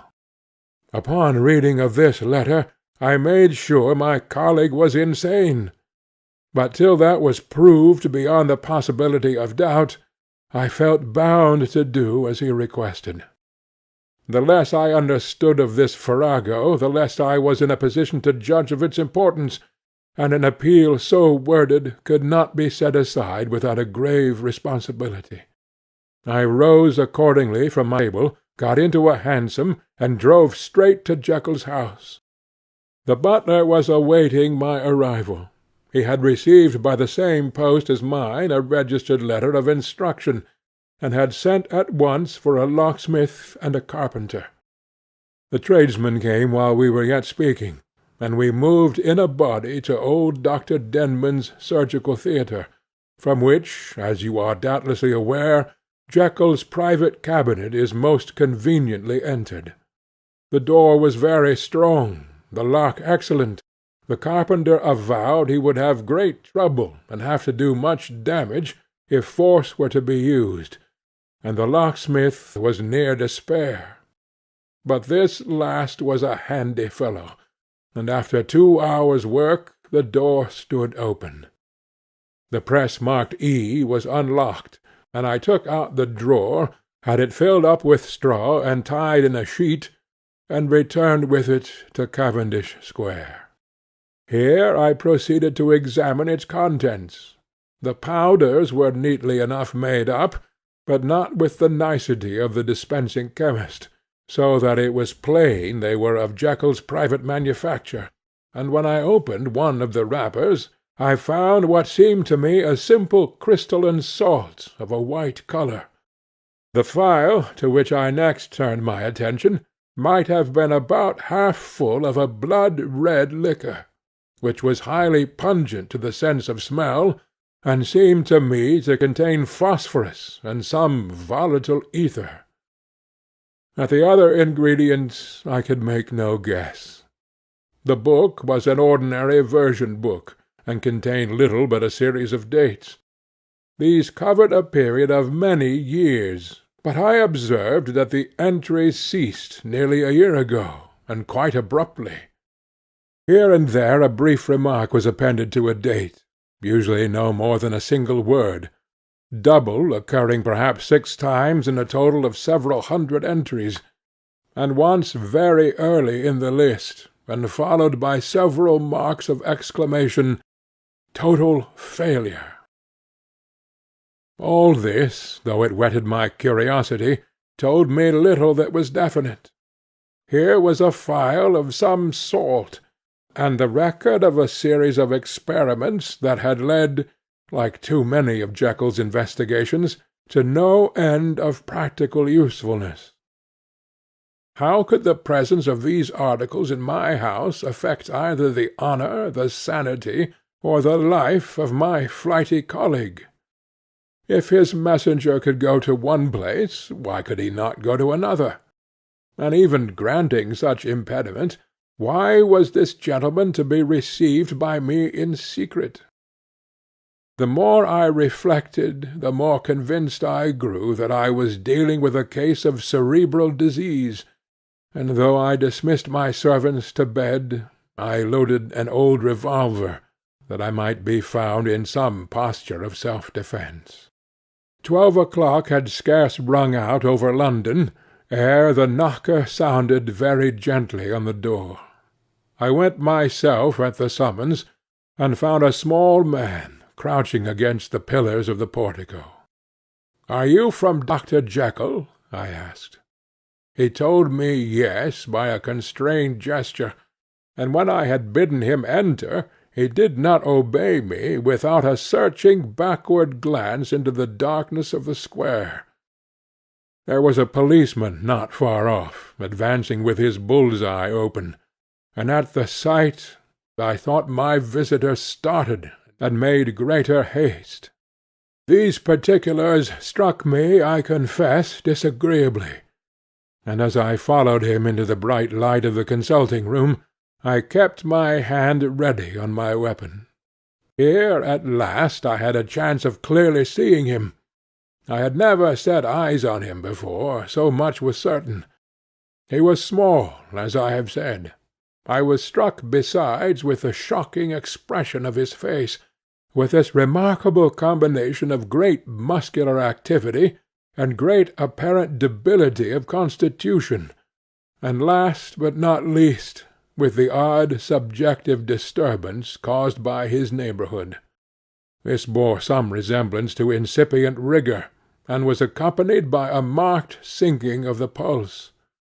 At the time I set it down to some idiosyncratic personal distaste, and merely wondered at the acuteness of the symptoms, but I have since had reason to believe the cause to lie much deeper in the nature of the man, and to turn on some nobler hinge than the principle of hatred. This person, who had thus from the first moment of his entrance struck in me what I can only describe as a disgustful curiosity, was dressed in a fashion that would have made an ordinary person laughable. His clothes, that is to say, although they were of rich and sober fabric, were enormously too large for him in every measurement, the trousers hanging on his legs, and rolled up to keep them from the ground, the waist of the coat below his haunches, and the collar sprawling wide upon his shoulders. Strange to relate, this ludicrous accoutrement was far from moving me to laughter. Rather, as there was something abnormal and misbegotten in the very essence of the creature that now faced me, something seizing, surprising, and revolting, this fresh disparity seemed but to fit in with and to reinforce it, so that to my interest in the man's nature and character there was added a curiosity as to his origin, his life, his fortune and status in the world. These observations, though they have taken so great a space to be set down in, were yet the work of a few seconds. My visitor was indeed on fire with sombre excitement. "Have you got it?" he cried. "Have you got it?"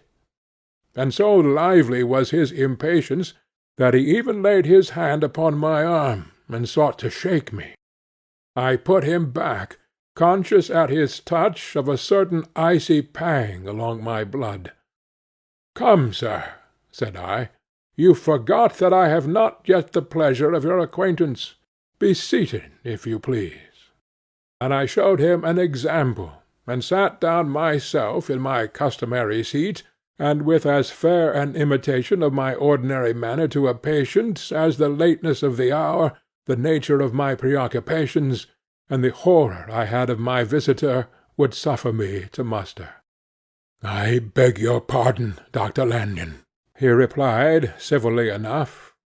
"What you say is very well founded, and my impatience has shown its heels to my politeness. I came here at the instance of your colleague, Dr. Henry Jekyll, on a piece of business of some moment, and I understood—" He paused and put his hand to his throat, and I could see, in spite of his collected manner, that he was wrestling against the approaches of the hysteria. I understood a drawer, but here I took pity on my visitor's suspense, and some perhaps on my own growing curiosity. "There it is, sir," said I, pointing to the drawer, where it lay on the floor behind a table, and still covered with the sheet. He sprang to it, and then paused, and laid his hand upon his heart. I could hear his teeth grate with the convulsive action of his jaws, and his face was so ghastly to see, that I grew alarmed both for his life and reason. "Compose yourself," said I. He turned a dreadful smile to me, and, as if with the decision of despair, plucked away the sheet. At sight of the contents he uttered one loud sob of such immense relief that I sat petrified, and the next moment, in a voice that was already fairly well under control, "Have you a graduated glass?" he asked. I rose from my place with something of an effort, and gave him what he asked. He thanked me with a smiling nod, measured out a few minims of the red tincture, and added one of the powders. The mixture, which was at first a reddish hue, began, in proportion as the crystals melted, to brighten in colour, to effervesce audibly, and to throw off small fumes of vapour. Suddenly, and at the same moment, the ebullition ceased, and the compound changed to a dark purple, which faded again more slowly to a watery green. My visitor, who had watched these metamorphoses with a keen eye, smiled, set down the glass upon the table, and then turned and looked upon me with an air of scrutiny. "And now," said he, "to settle what remains. Will you be wise? Will you be guided? Will you suffer me to take this glass in my hand, and to go forth from your house without further parley? Or has the greed of curiosity too much command of you? Think before you answer, for it shall be done as you decide. As you decide, you shall be left as you were before, and neither richer nor wiser, unless the sense of service rendered to a man in mortal distress may be counted as a kind of riches of the soul. Or, if you shall so prefer to choose, a new province of knowledge, and new avenues to fame and power shall be laid open to you, here, in this room, upon the instant, and your sight shall be blasted by a prodigy to stagger the unbelief of Satan." "Sir," said I, affecting a coolness that I was far from truly possessing, "you speak enigmas, and you will perhaps not wonder that I hear you with no very strong impression of belief, but I have gone too far in the way of inexplicable services to pause before I see the end." "It is well," replied my visitor. "Lanyon, you remember your vows. What follows is under the seal of our profession. And now, you who have so long been bound to the most narrow and material views, you who have denied the virtue of transcendental medicine, you who have derided your superiors, behold!" He put the glass to his lips and drank at one gulp. A cry followed. He reeled, staggered, clutched at the table, and held on, staring with injected eyes, gasping with open mouth, and as I looked there came, I thought, a change. He seemed to swell, his face became suddenly black, and the features seemed to melt and alter, and the next moment I had sprung to my feet and leaped back against the wall, my arms raised to shield me from that prodigy, my mind submerged in terror. "O God!" I screamed, and "O God!" again and again, for there, before my eyes, pale and shaken, and half fainting, and groping before him with his hands, like a man restored from death, there stood Henry Jekyll. What he told me in the next hour I cannot bring my mind to set on paper. I saw what I saw, I heard what I heard, and my soul sickened at it, and yet, now when that sight has faded from my eyes, I ask myself if I believe it, and I cannot answer. My life is shaken to its roots, sleep has left me, the deadliest terror sits by me at all hours of the day and night, and I feel that my days are numbered, and that I must die, and yet I shall die incredulous. As for the moral turpitude that man unveiled to me, even with tears of penitence, I cannot, even in memory, dwell on it without a start of horror. I will say but one thing, Utterson, and that, if you can bring your mind to credit it, will be more than enough. The creature that crept into my house that night was, on Jekyll's own confession, known by the name of Hyde, and hunted for in every corner of the land as the murderer of Carew. Hasty Lanyon. Henry Jekyll's full statement of the case.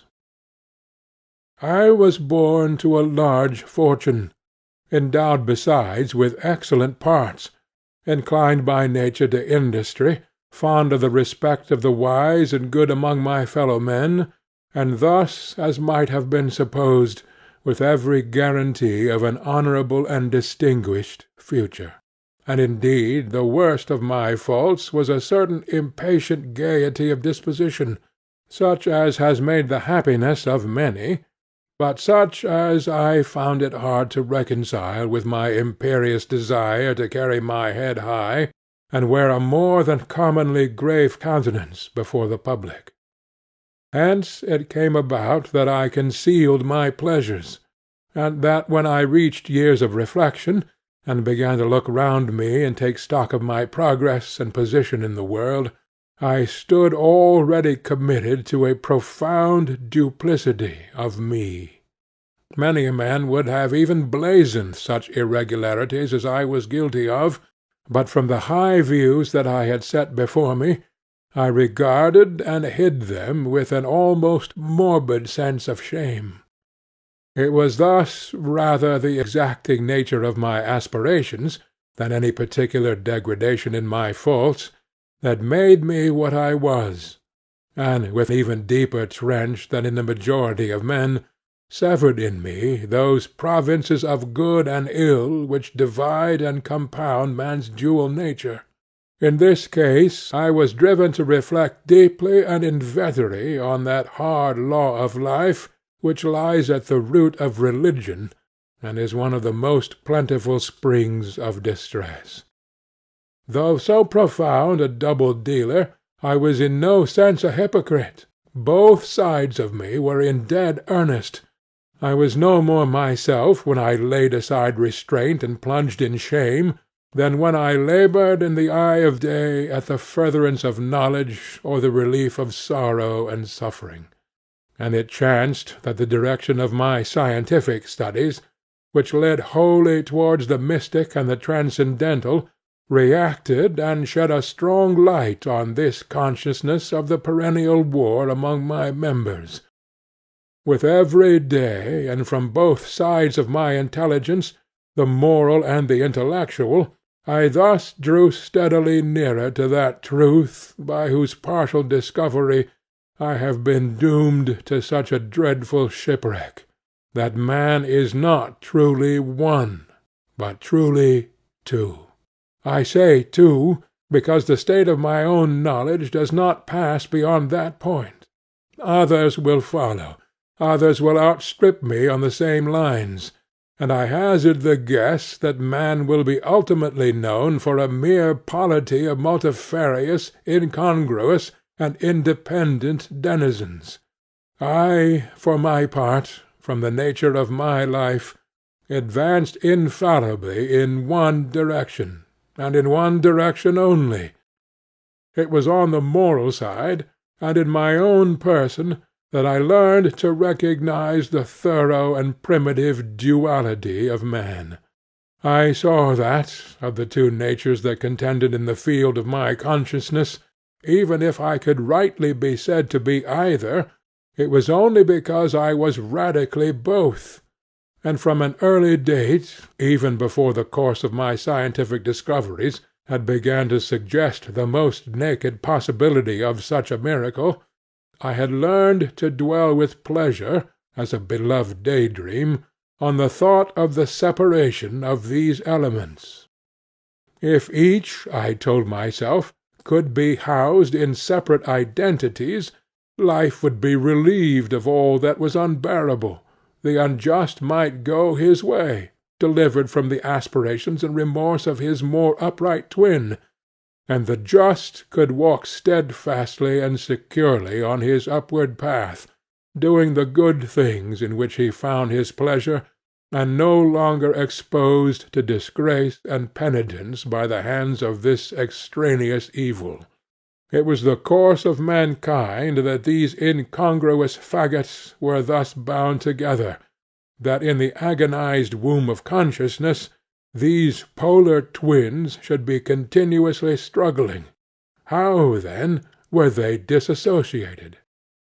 I was so far in my reflections, when, as I have said, a side-light began to shine upon the subject from the laboratory table.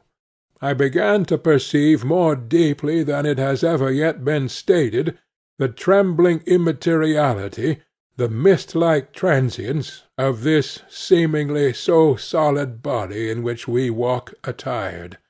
Certain agents I found to have the power to shake and pluck back that fleshly vestment, even as a wind might toss the curtains of a pavilion. For two good reasons I will not enter deeply into this scientific branch of my confession. First, because I have been made to learn that the doom and burthen of our life is bound for ever on man's shoulders, and when the attempt is made to cast it off, it but returns upon us with more unfamiliar and more awful pressure. Second, because, as my narrative will make, alas, too evident, my discoveries were incomplete. Enough, then, that I not only recognized my natural body from the mere aura and effulgence of certain of the powers that made up my spirit, but managed to compound a drug by which these powers should be dethroned from their supremacy, and a second form and countenance substituted, none the less natural to me because they were the expression, and bore the stamp, of lower elements in my soul. I hesitated long before I put this theory to the test of practice. I knew well that I risked death, for any drug that so potently controlled and shook the very fortress of identity might by the least scruple of an overdose, or at the least inopportunity in the moment of exhibition, utterly blot out that immaterial tabernacle which I looked to it to change. But the temptation of a discovery so singular and profound at last overcame the suggestions of alarm.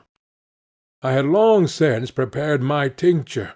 I purchased at once, from a firm of wholesale chemists, a large quantity of a particular salt, which I knew from my experiments to be the last ingredient required, and late one accursed night I compounded the elements, watched them boil and smoke together in the glass, and when the ebullition had subsided, with a strong glow of courage, drank off the potion.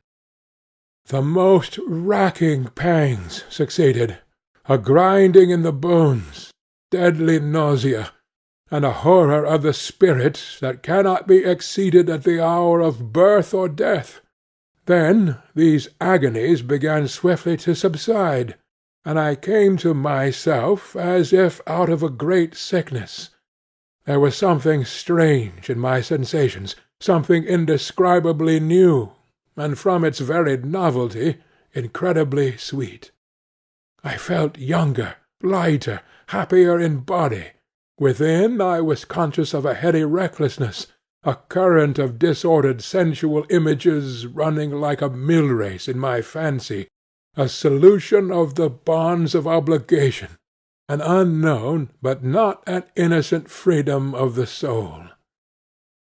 I knew myself, at the first breath of this new life, to be more wicked, tenfold more wicked, sold a slave to my original evil, and the thought in that moment braced and delighted me like wine.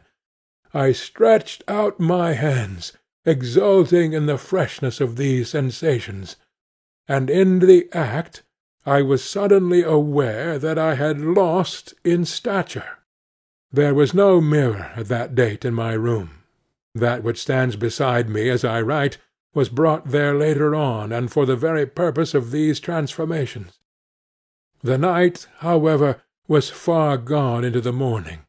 The morning, black as it was nearly ripe for the conception of the day. The inmates of my house were locked in the most rigorous hours of slumber, and I determined, flushed as I was with hope and triumph, to venture in my new shape as far as to my bedroom. I crossed the yard, wherein the constellations looked down upon me, I could have thought, with wonder, the first creature of that sort that their unsleeping vigilance had yet disclosed to them. I stole through the corridors, a stranger in my own house, and coming to my room, I saw for the first time the appearance of Edward Hyde. I must here speak by theory alone, saying not that which I know, but that which I suppose to be most probable. The evil side of my nature, to which I had now transferred the stamping efficacy, was less robust and less developed than the good which I had just deposed. Again, in the course of my life, which had been after all 9/10 a life of effort, virtue, and control, it had been much less exercised and much less exhausted; and hence, as I think, it came about that Edward Hyde was so much smaller, slighter, and younger than Henry Jekyll.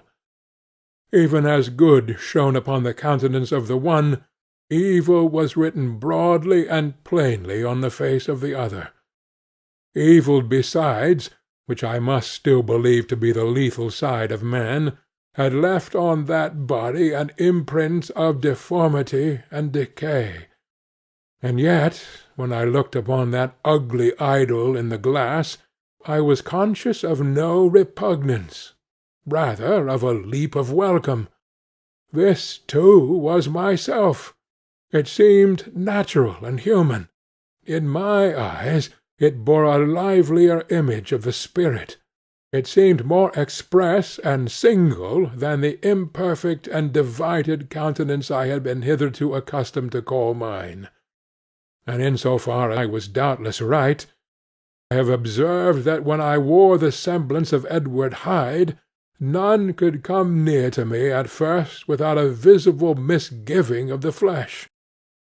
This, I take it, was because all human beings, as we meet them, are commingled out of good and evil, and Edward Hyde, alone in the ranks of mankind, was pure evil. I lingered but a moment at the mirror.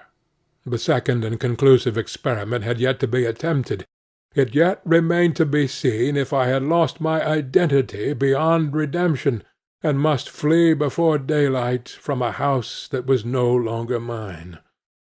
And hurrying back to my cabinet, I once more prepared and drank the cup, once more suffered the pangs of disillusion, and came to myself once more with the character, the stature, and the face of Henry Jekyll.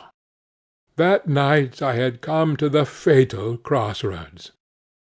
Had I approached my discovery in a more noble spirit, had I risked the experiment while under the empire of generous or pious aspirations, all must have been otherwise, and from these agonies of death and birth I had come forth an angel instead of a fiend. The drug had no discriminating action. It was neither diabolical nor divine. It but shook the doors of the prison-house of my disposition, and, like the captives of Philippi, that which stood within ran forth. At that time my virtue slumbered. My evil, kept awake by ambition, was alert and swift to seize the occasion, and the thing that was projected was Edward Hyde. Hence, although I had now two characters as well as two appearances, one was wholly evil, and the other was still the old Henry Jekyll, that incongruous compound of whose reformation and improvement I had already learned to despair. The movement was thus wholly toward the worse. Even at that time I had not conquered my aversions to the dryness of a life of study. I would still be merrily disposed at times, and as my pleasures were, to say the least, undignified, and I was not only well known and highly considered, but growing towards the elderly man, this incoherency of my life was daily growing more unwelcome. It was on this side that my new power tempted me, until I fell in slavery. I had but to drink the cup to doff at once the body of the noted professor, and to assume, like a thick cloak, that of Edward Hyde. I smiled at the notion. It seemed to me at the time to be humorous, and I made my preparations with the most studious care. I took and furnished that house in Soho, to which Hyde was tracked by the police, and engaged as a housekeeper a creature whom I knew well to be silent and unscrupulous. On the other side, I announced to my servants that a Mr. Hyde, whom I described, was to have full liberty and power about my house in the square, and to parry mishaps I even called and made myself a familiar object in my second character. I next drew up that will to which you so much objected, so that if anything befell me in the person of Dr. Jekyll, I could enter on that of Edward Hyde without pecuniary loss; and thus fortified, as I supposed, on every side, I began to profit by the strange immunities of my position. Men have before hired bravos to transact their crimes, while their own person and reputation sat under shelter. I was the first that ever did so for his pleasures. I was the first that could plod in the public eye with a load of genial respectability, and in a moment, like a schoolboy, strip off these lendings and spring headlong into the sea of liberty. But for me, in my impenetrable mantle, the safety was complete. Think of it! I did not even exist. Let me but escape into my laboratory door, give me but a second or two to mix and swallow the draught that I had always standing ready, and whatever he had done, Edward Hyde would pass away like the stain of breath upon a mirror, and there in his stead, quietly at home, trimming the midnight lamp in his study, a man who could afford to laugh at suspicion would be Henry Jekyll. The pleasures which I made haste to seek in my disguise were, as I have said, undignified. I would scarce use a harder term, but in the hands of Edward Hyde they soon began to turn toward the monstrous. When I would come back from these excursions, I was often plunged into a kind of wonder at my vicarious depravity. This familiar that I called out of my own soul, and sent forth alone to do his good pleasure, was a being inherently malign and villainous. His every act and thought centred on self, drinking pleasure with bestial avidity from any degree of torture to another, relentless like a man of stone. Henry Jekyll stood at times aghast before the acts of Edward Hyde, but the situation was apart from ordinary laws, and insidiously relaxed the grasp of conscience. It was Hyde, after all, and Hyde alone, that was guilty. Jekyll was no worse. He woke again to his good qualities, seemingly unimpaired, and he would even make haste, where it was possible, to undo the evil done by Hyde. And thus his conscience slumbered. Into the details of the infamy at which I was connived, for even now I can scarce grant that I committed it, I have no design of entering. I mean to point out the warnings and the successive steps with which my chastisement approached. I met with one accident which, as it brought on no consequence, I shall no more than mention. An act of cruelty to a child aroused against me the anger of a passer-by, whom I recognized the other day in the person of your kinsman. The doctor and the child's family joined him. There were moments when I feared for my life, and at last, in order to pacify their too just resentment, Edward Hyde had to bring them to the door, and pay them in a cheque drawn in the name of Henry Jekyll. But this danger was easily eliminated from the future, by opening an account at another bank in the name of Edward Hyde himself, and when, by sloping my hand backward, I had supplied my double with a signature, I thought I sat beyond the reach of fate. Some 2 months before the murder of Sir Danvers, I had been out for one of my adventures, had returned at a late hour, and woke the next day in bed with somewhat odd sensations. It was in vain I looked about me. In vain I saw the decent furniture and tall proportions of my room in the square. In vain that I recognized the pattern of the bed-curtains, and the design of the mahogany frame. Something still kept insisting that I was not where I was, that I had not wakened where I seemed to be, but in the little room in Soho, where I was accustomed to sleep in the body of Edward Hyde. I smiled to myself, and in my psychological way began lazily to inquire into the elements of this illusion, occasionally, even as I did so, dropping back into a comfortable morning doze. I was still so engaged when, in one of my more wakeful moments, my eyes fell upon my hand. Now, the hand of Henry Jekyll, as you have often remarked, was professional in shape and size. It was large, firm, white, and comely. But the hand which I now saw, clearly enough in the yellow light of a mid-London morning, lying half shut on the bedclothes, was lean, corder, knuckly, of a dusky pallor, and thickly shaded with a swart growth of hair. It was the hand of Edward Hyde.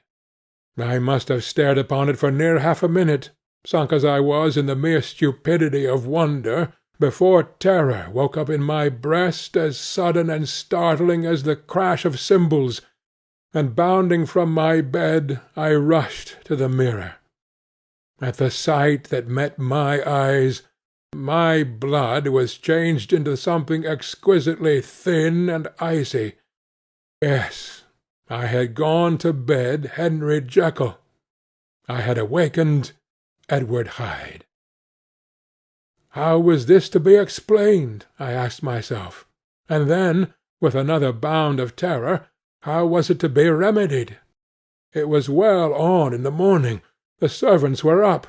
All my drugs were in the cabinet. A long journey down 2 pairs of stairs, through the back passage, across the open court, and through the anatomical theatre, from where I was then standing horror-struck.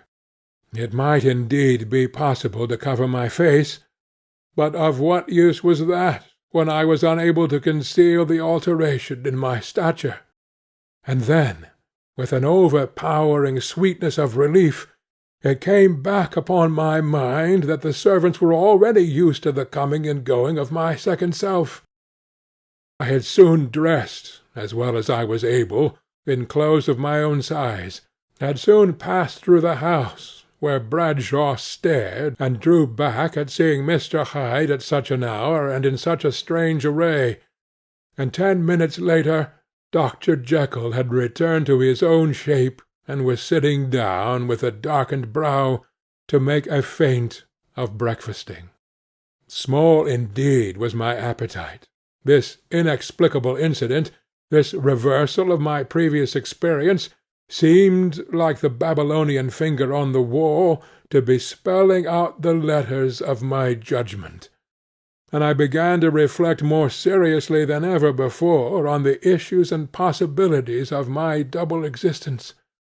That part of me which I had the power of projecting had lately been much exercised and nourished. It had seemed to me of late as though the body of Edward Hyde had grown in stature, as though, before I wore that form, I were conscious of a more generous tide of blood, and I began to spy a danger that if this were much prolonged, the balance of my nature might be permanently overthrown, the power of voluntary change be forfeited, and the character of Edward Hyde become irrevocably. The power of the drug had not been always equally displayed. Once, very early in my career, it had totally failed me. Since then I had been obliged on more than one occasion to double, and once with infinite risk of death to treble the amount. And these rare uncertainties had cast hitherto the sole shadow on my contentment. Now, however, and in the light of that morning's accident, I was led to remark that, whereas in the beginning the difficulty had been to throw off the body of Jekyll, it had of late gradually but decidedly transferred itself to the other side. All things therefore seemed to point to this, that I was slowly losing hold of my original and better self, and becoming slowly incorporated with my second and worse. Between these two I now felt I had to choose. My two natures had memory in common, but all other faculties were most unequally shared between them. Jekyll, who was composite, now with the most sensitive apprehensions, now with a greedy gusto, projected and shared in the pleasures and adventures of Hyde. But Hyde was indifferent to Jekyll, or but remembered him as the mountain bandit remembers the cavern in which he conceals himself from pursuit. Jekyll had more than a father's interest. Hyde had more than a son's indifference. To cast in my lot with Jekyll was to die to those appetites which I had long secretly indulged, and had of late begun to pamper. To cast it in with Hyde was to die to 1,000 interests and aspirations, and to become, at a blow and for ever, despised and friendless. The bargain might appear unequal, but there was still another consideration in the scales, for while Jekyll would suffer smartingly in the fires of abstinence, Hyde would not even be conscious of all that he had lost. Strange as my circumstances were, the terms of this debate are as old and commonplace as man. Much the same inducements and alarms cast the die for any tempted and trembling sinner, and it fell out with me, as it falls with so vast a majority of my fellows, that I chose the better part, and was found wanting in the strength to keep to it.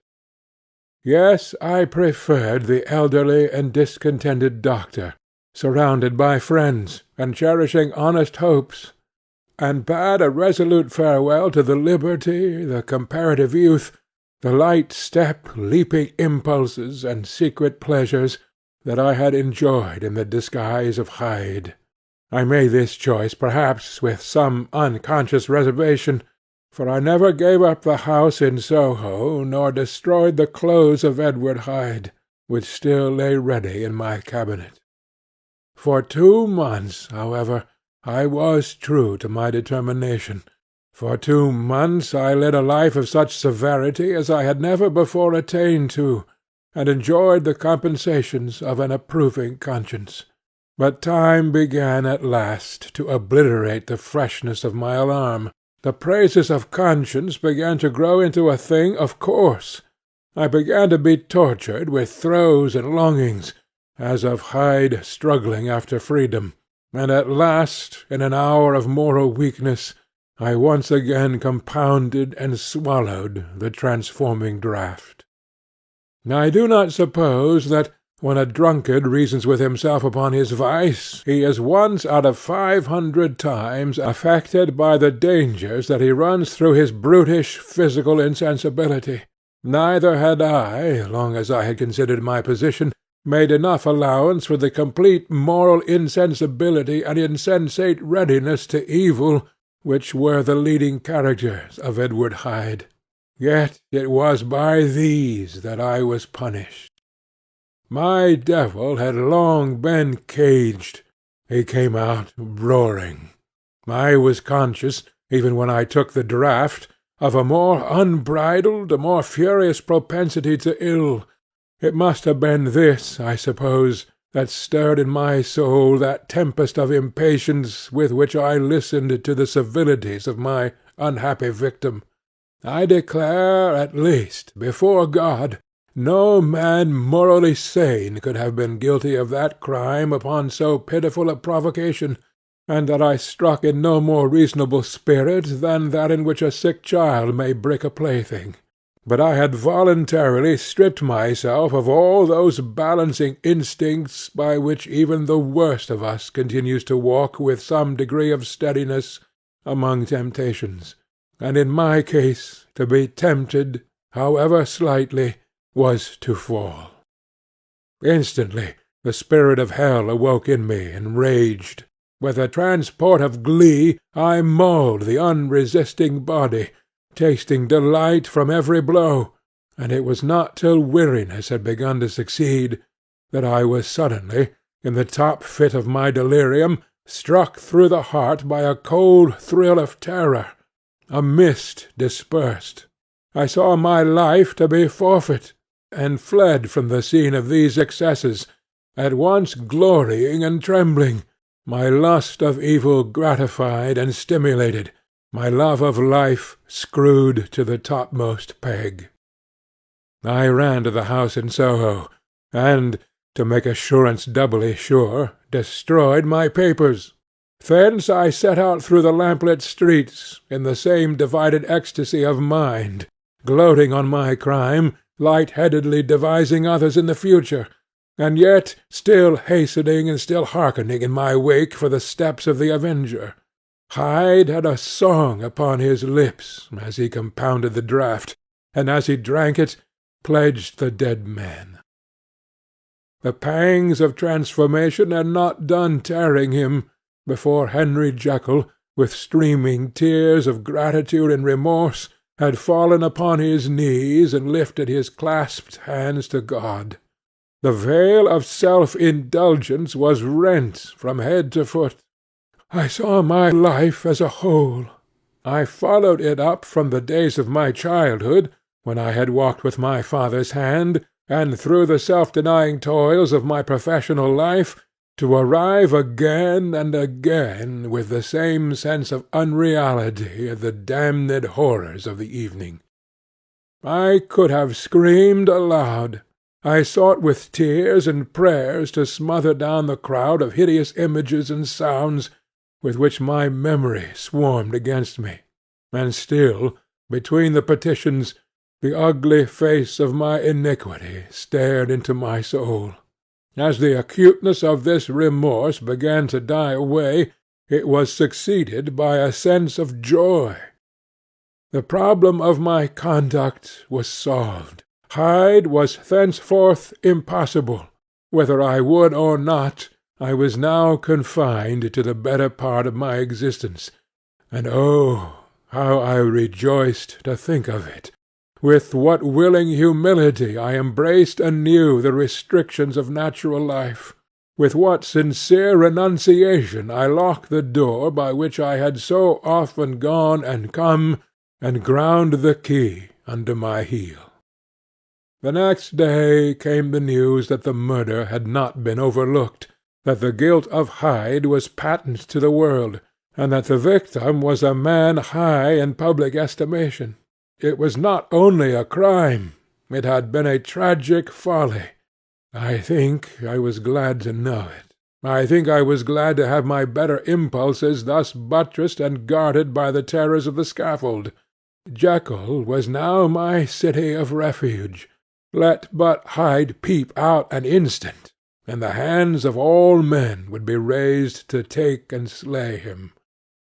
I resolved in my future conduct to redeem the past, and I can say with honesty that my resolve was fruitful of some good. You know yourself how earnestly, in the last days of the last year, I laboured to relieve suffering. You know that much was done for others, and that the days passed quietly, almost happily, for myself. Nor can I truly say that I wearied of this beneficent and innocent life. I think instead that I daily enjoyed it more completely. But I was still cursed with my duality of purpose, and as the first edge of my penitence wore off, the lower side of me, so long indulged, so recently chained down, began to growl for license. Not that I dreamed of resuscitating Hyde. The bare idea of that would startle me to frenzy. No, it was in my own person that I was once more tempted to trifle with my conscience, and it was as an ordinary secret sinner that I at last fell before the assaults of temptation. There comes an end to all things. The most capacious measure is filled at last, and this brief condescension to my evil finally destroyed the balance of my soul. And yet I was not alarmed. The fall seemed natural, like a return to the old days before I had made my discovery. It was a fine, clear January day, wet under foot where the frost had melted, but cloudless overhead, and the Regent's Park was full of winter chirrupings and sweet with spring odours. I sat in the sun on a bench, the animal within me licking the chops of memory, the spiritual side a little drowsed, promising subsequent penitence, but not yet moved to begin. After all, I reflected, I was like my neighbours, and then I smiled, comparing myself with other men, comparing my active good will with the lazy cruelty of their neglect, and at the very moment of that vainglorious thought, a qualm came over me, a horrid nausea, and the most deadly shuddering. These passed away, and left me faint, and then, as in its turn, faintness subsided, I began to be aware of a change in the temper of my thoughts, a greater boldness, a contempt of danger, a solution of the bonds of obligation. I looked down. My clothes hung formlessly on my shrunken limbs. The hand that lay on my knee was corded and hairy. I was once more Edward Hyde. A moment before I had been safe of all men's respect, wealthy, beloved, the cloth laying for me in the dining-room at home, and now I was the common quarry of mankind, hunted, homeless, a known murderer, thrall to the gallows. My reason wavered, but it did not fail me utterly. I have more than once observed that in my second character my faculties seemed sharpened to a point, and my spirits more tensely elastic. Thus it came about that, where Jekyll perhaps might have succumbed, Hyde rose to the importance of the moment. My drugs were in one of the presses of my cabinet. How was I to reach them? That was the problem that, crushing my temples in my hands, I set myself to solve. The laboratory door I had closed. If I sought to enter by the house, my own servants would consign me to the gallows. I saw I must employ another hand, and thought of Lanyon. How was he to be reached? How persuaded? Supposing that I escaped capture in the streets, how was I to make my way into his presence? How should I, an unknown and displeasing visitor, prevail on the famous physician to rifle the study of his colleague Dr. Jekyll? Then I remembered that of my original character one part remained to me. I could write my own hand, and once I had conceived that kindling spark, the way that I must follow became lighted up from end to end. Thereupon I arranged my clothes as best I could, and summoning a passing hansom, drove to an hotel in Portland Street, the name of which I chanced to remember. At my appearance, which was indeed comical enough, however tragic a fate these garments covered, the driver could not conceal his mirth. I gnashed my teeth upon him with a gust of devilish fury, and the smile withered from his face. Happily for him, yet more happily for myself, for in another instant I had certainly dragged him from his perch. At the inn, as I entered, I looked about me with so black a countenance as made the attendants tremble. Not a look did they exchange in my presence, but obsequiously took my orders, led me to a private room, and brought me wherewithal to write.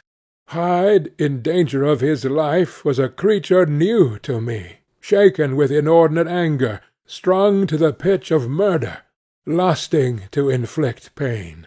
Yet the creature was astute, mastered his fury with a great effort of the will, composed his two important letters, one to Lanyon and one to Poole, and, that he might receive actual evidence of their being posted, sent them out with directions that they should be registered.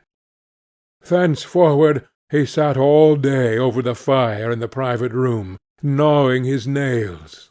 There he dined, sitting alone with his fears, the waiter visibly quailing before his eye, and thence, when the night was fully come, he set forth in the corner of a closed cab, and was driven to and fro about the streets of the city. I cannot say I, that child of hell had nothing human. Nothing lived in him but fear and hatred, and when at last, thinking the driver had begun to grow suspicious, he discharged the cab and ventured on foot, attired in his misfitting clothes, an object marked out for observation, into the midst of the nocturnal passengers, these two base passions raged within him like a tempest. He walked fast, hunted by his fears, chattering to himself, skulking through the less frequented thoroughfares, counting the minutes that still divided him from midnight.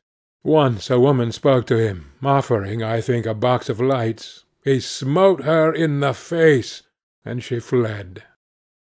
When I came to myself at Lanyon's, the horror of my old friend perhaps affected me somewhat. I do not know. It was at least but a drop in the sea to the abhorrence with which I looked back upon these hours. A change had come over me. It was no longer the fear of the gallows, it was the horror of being Hyde that racked me. I received Lanyon's condemnation partly in a dream. It was partly in a dream that I came home to my own house and got into bed. I slept after the prostration of the day with a stringent and profound slumber, which not even the nightmares that wrung me could avail to break. I woke in the morning shaken, weakened, but refreshed.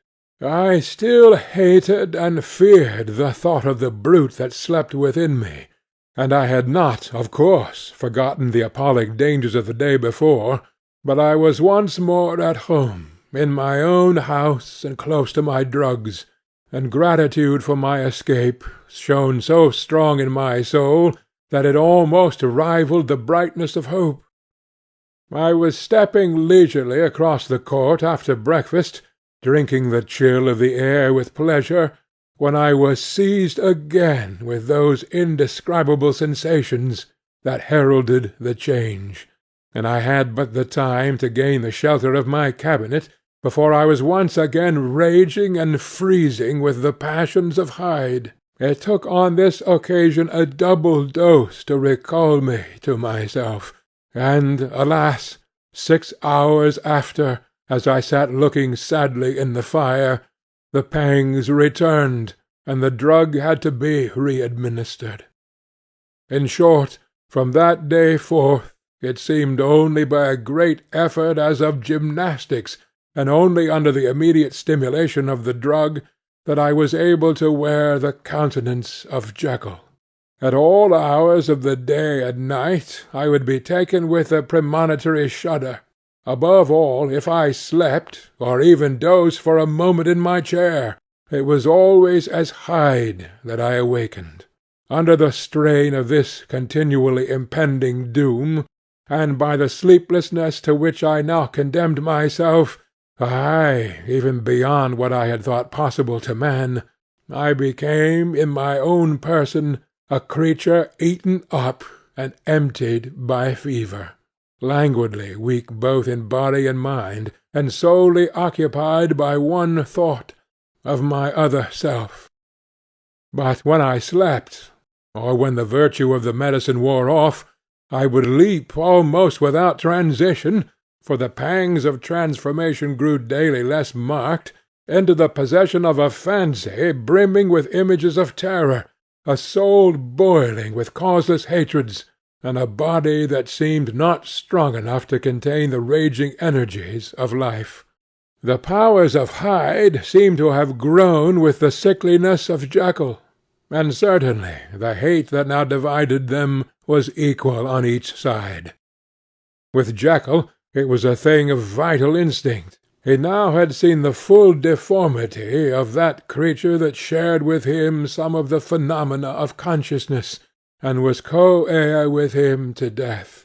And beyond these links of community, which in themselves made the most poignant part of his distress, he thought of Hyde, for all his energy of life, as of something not only hellish, but inorganic. This was the shocking thing, that the slime of the pit seemed to utter cries and voices, that the amorphous dust gesticulated and sinned, that what was dead and had no shape should usurp the offices of life. And this again, that insurgent horror was knit to him closer than a wife, closer than an eye, lay caged in his flesh, where he heard it mutter and felt it struggle to be born, and at every hour of weakness, and in the confidence of slumber, prevailed against him, and deposed him out of life. The hatred of Hyde for Jekyll was of a different colour. His terror of the gallows drove him continually to commit temporary suicide, and return to his subordinate station of a part instead of a person. But he loathed the necessity, he loathed the despondency into which Jekyll was now fallen, and he resented the dislike with which he was himself regarded.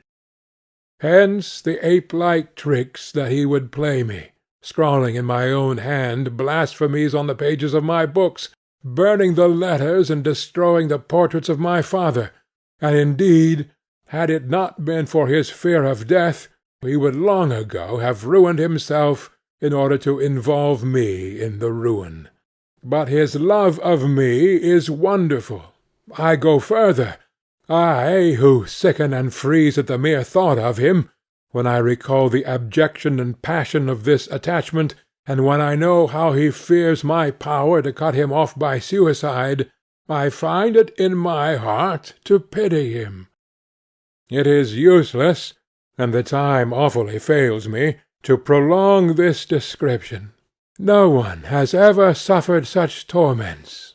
Let that suffice. And yet even to these habit brought no, not alleviation, but a certain callousness of soul, a certain acquiescence of despair, and my punishment might have gone on for years, but for the last calamity which has now fallen, and which has finally severed me from my own face and nature. My provision of the salt, which had never been renewed since the date of the first experiment, began to run low. I sent out for a fresh supply, and mixed the draught. The ebullition followed, and the first change of colour, not the second. I drank it, and it was without efficiency. You will learn from Poole how I have had London ransacked.